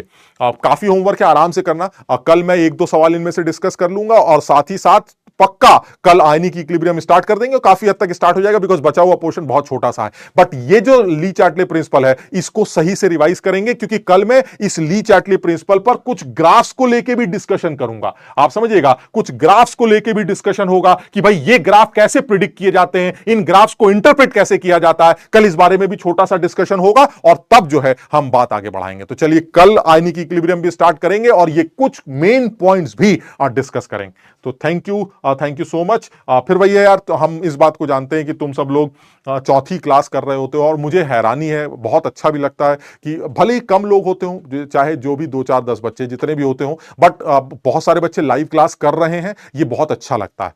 हालांकि लाइव क्लास करना अच्छी बात तो है, लेकिन जो नहीं कर पा रहे हैं किसी भी वजह से, जैसे कि बता रहा था नवीन, उसे नींद आ जाती है, तो अगर नहीं भी कर पा रहे हैं तो आप जो है रिकॉर्डेड क्लास जरूर कर लिया करें और वहां पर एक छोटा सा मैसेज डाल दिया करें, सर हमें समझ में आ गया, मजा आ गया, जो भी कुछ समझ रहे हो बात को, लेकिन बहुत ध्यान से समझना पड़ेगा। अब जैसे जो बच्चे ने अभी लाइव क्लास की है, आज का लेक्चर काफी इंटरेस्टिंग और मुश्किल लेक्चर था, जिसमें साइमल्टेनियस के बारे में भी डिस्कशन हुआ, ली चैटले प्रिंसिपल के बारे में एक नया तरीका सामने आया। वरना तो मैं तुम्हें रटा सकता था, यह तरीका जैसे एनसीईआरटी रटाती है, ज्यादातर लोग रटाते हैं, प्रेशर बढ़ाने से वॉल्यूम बढ़ जाएगा, मोल्स बढ़ जाएंगे, ये कर दो, दाएं लिख दो। मैंने सिर्फ एक तरीका बताया, सिर्फ एक एक्सप्रेशन बनाओ और उस एक एक्सप्रेशन के ऊपर चेंजेस करते जाओ, अपने आप पता चल जाएगा रिएक्शन फॉरवर्ड या बैकवर्ड। और आखिरी बात क्या बताई कि अगर टेंपरेचर का चेंज इन्वॉल्व है तो जो भी डिसाइड करेगा वो टेंपरेचर डिसाइड करेगा, क्योंकि टेंपरेचर के को बुरी तरह से छेड़ता है और जो के ऊपर गया तो रिएक्शन फॉरवर्ड जाएगी और जो के नीचे गया रिएक्शन बैकवर्ड जाएगी। बाकी सारे चेंजेस कैसी की तैसी। क्लियर है? तो चलिए आज इतना ही करते हैं, अगली क्लास में फिर मुलाकात करते हैं। Thank you so much. खूब मेहनत करो, खूब पढ़ाई करो, अपने मां बाप का नाम रोशन करो। Thank you so much.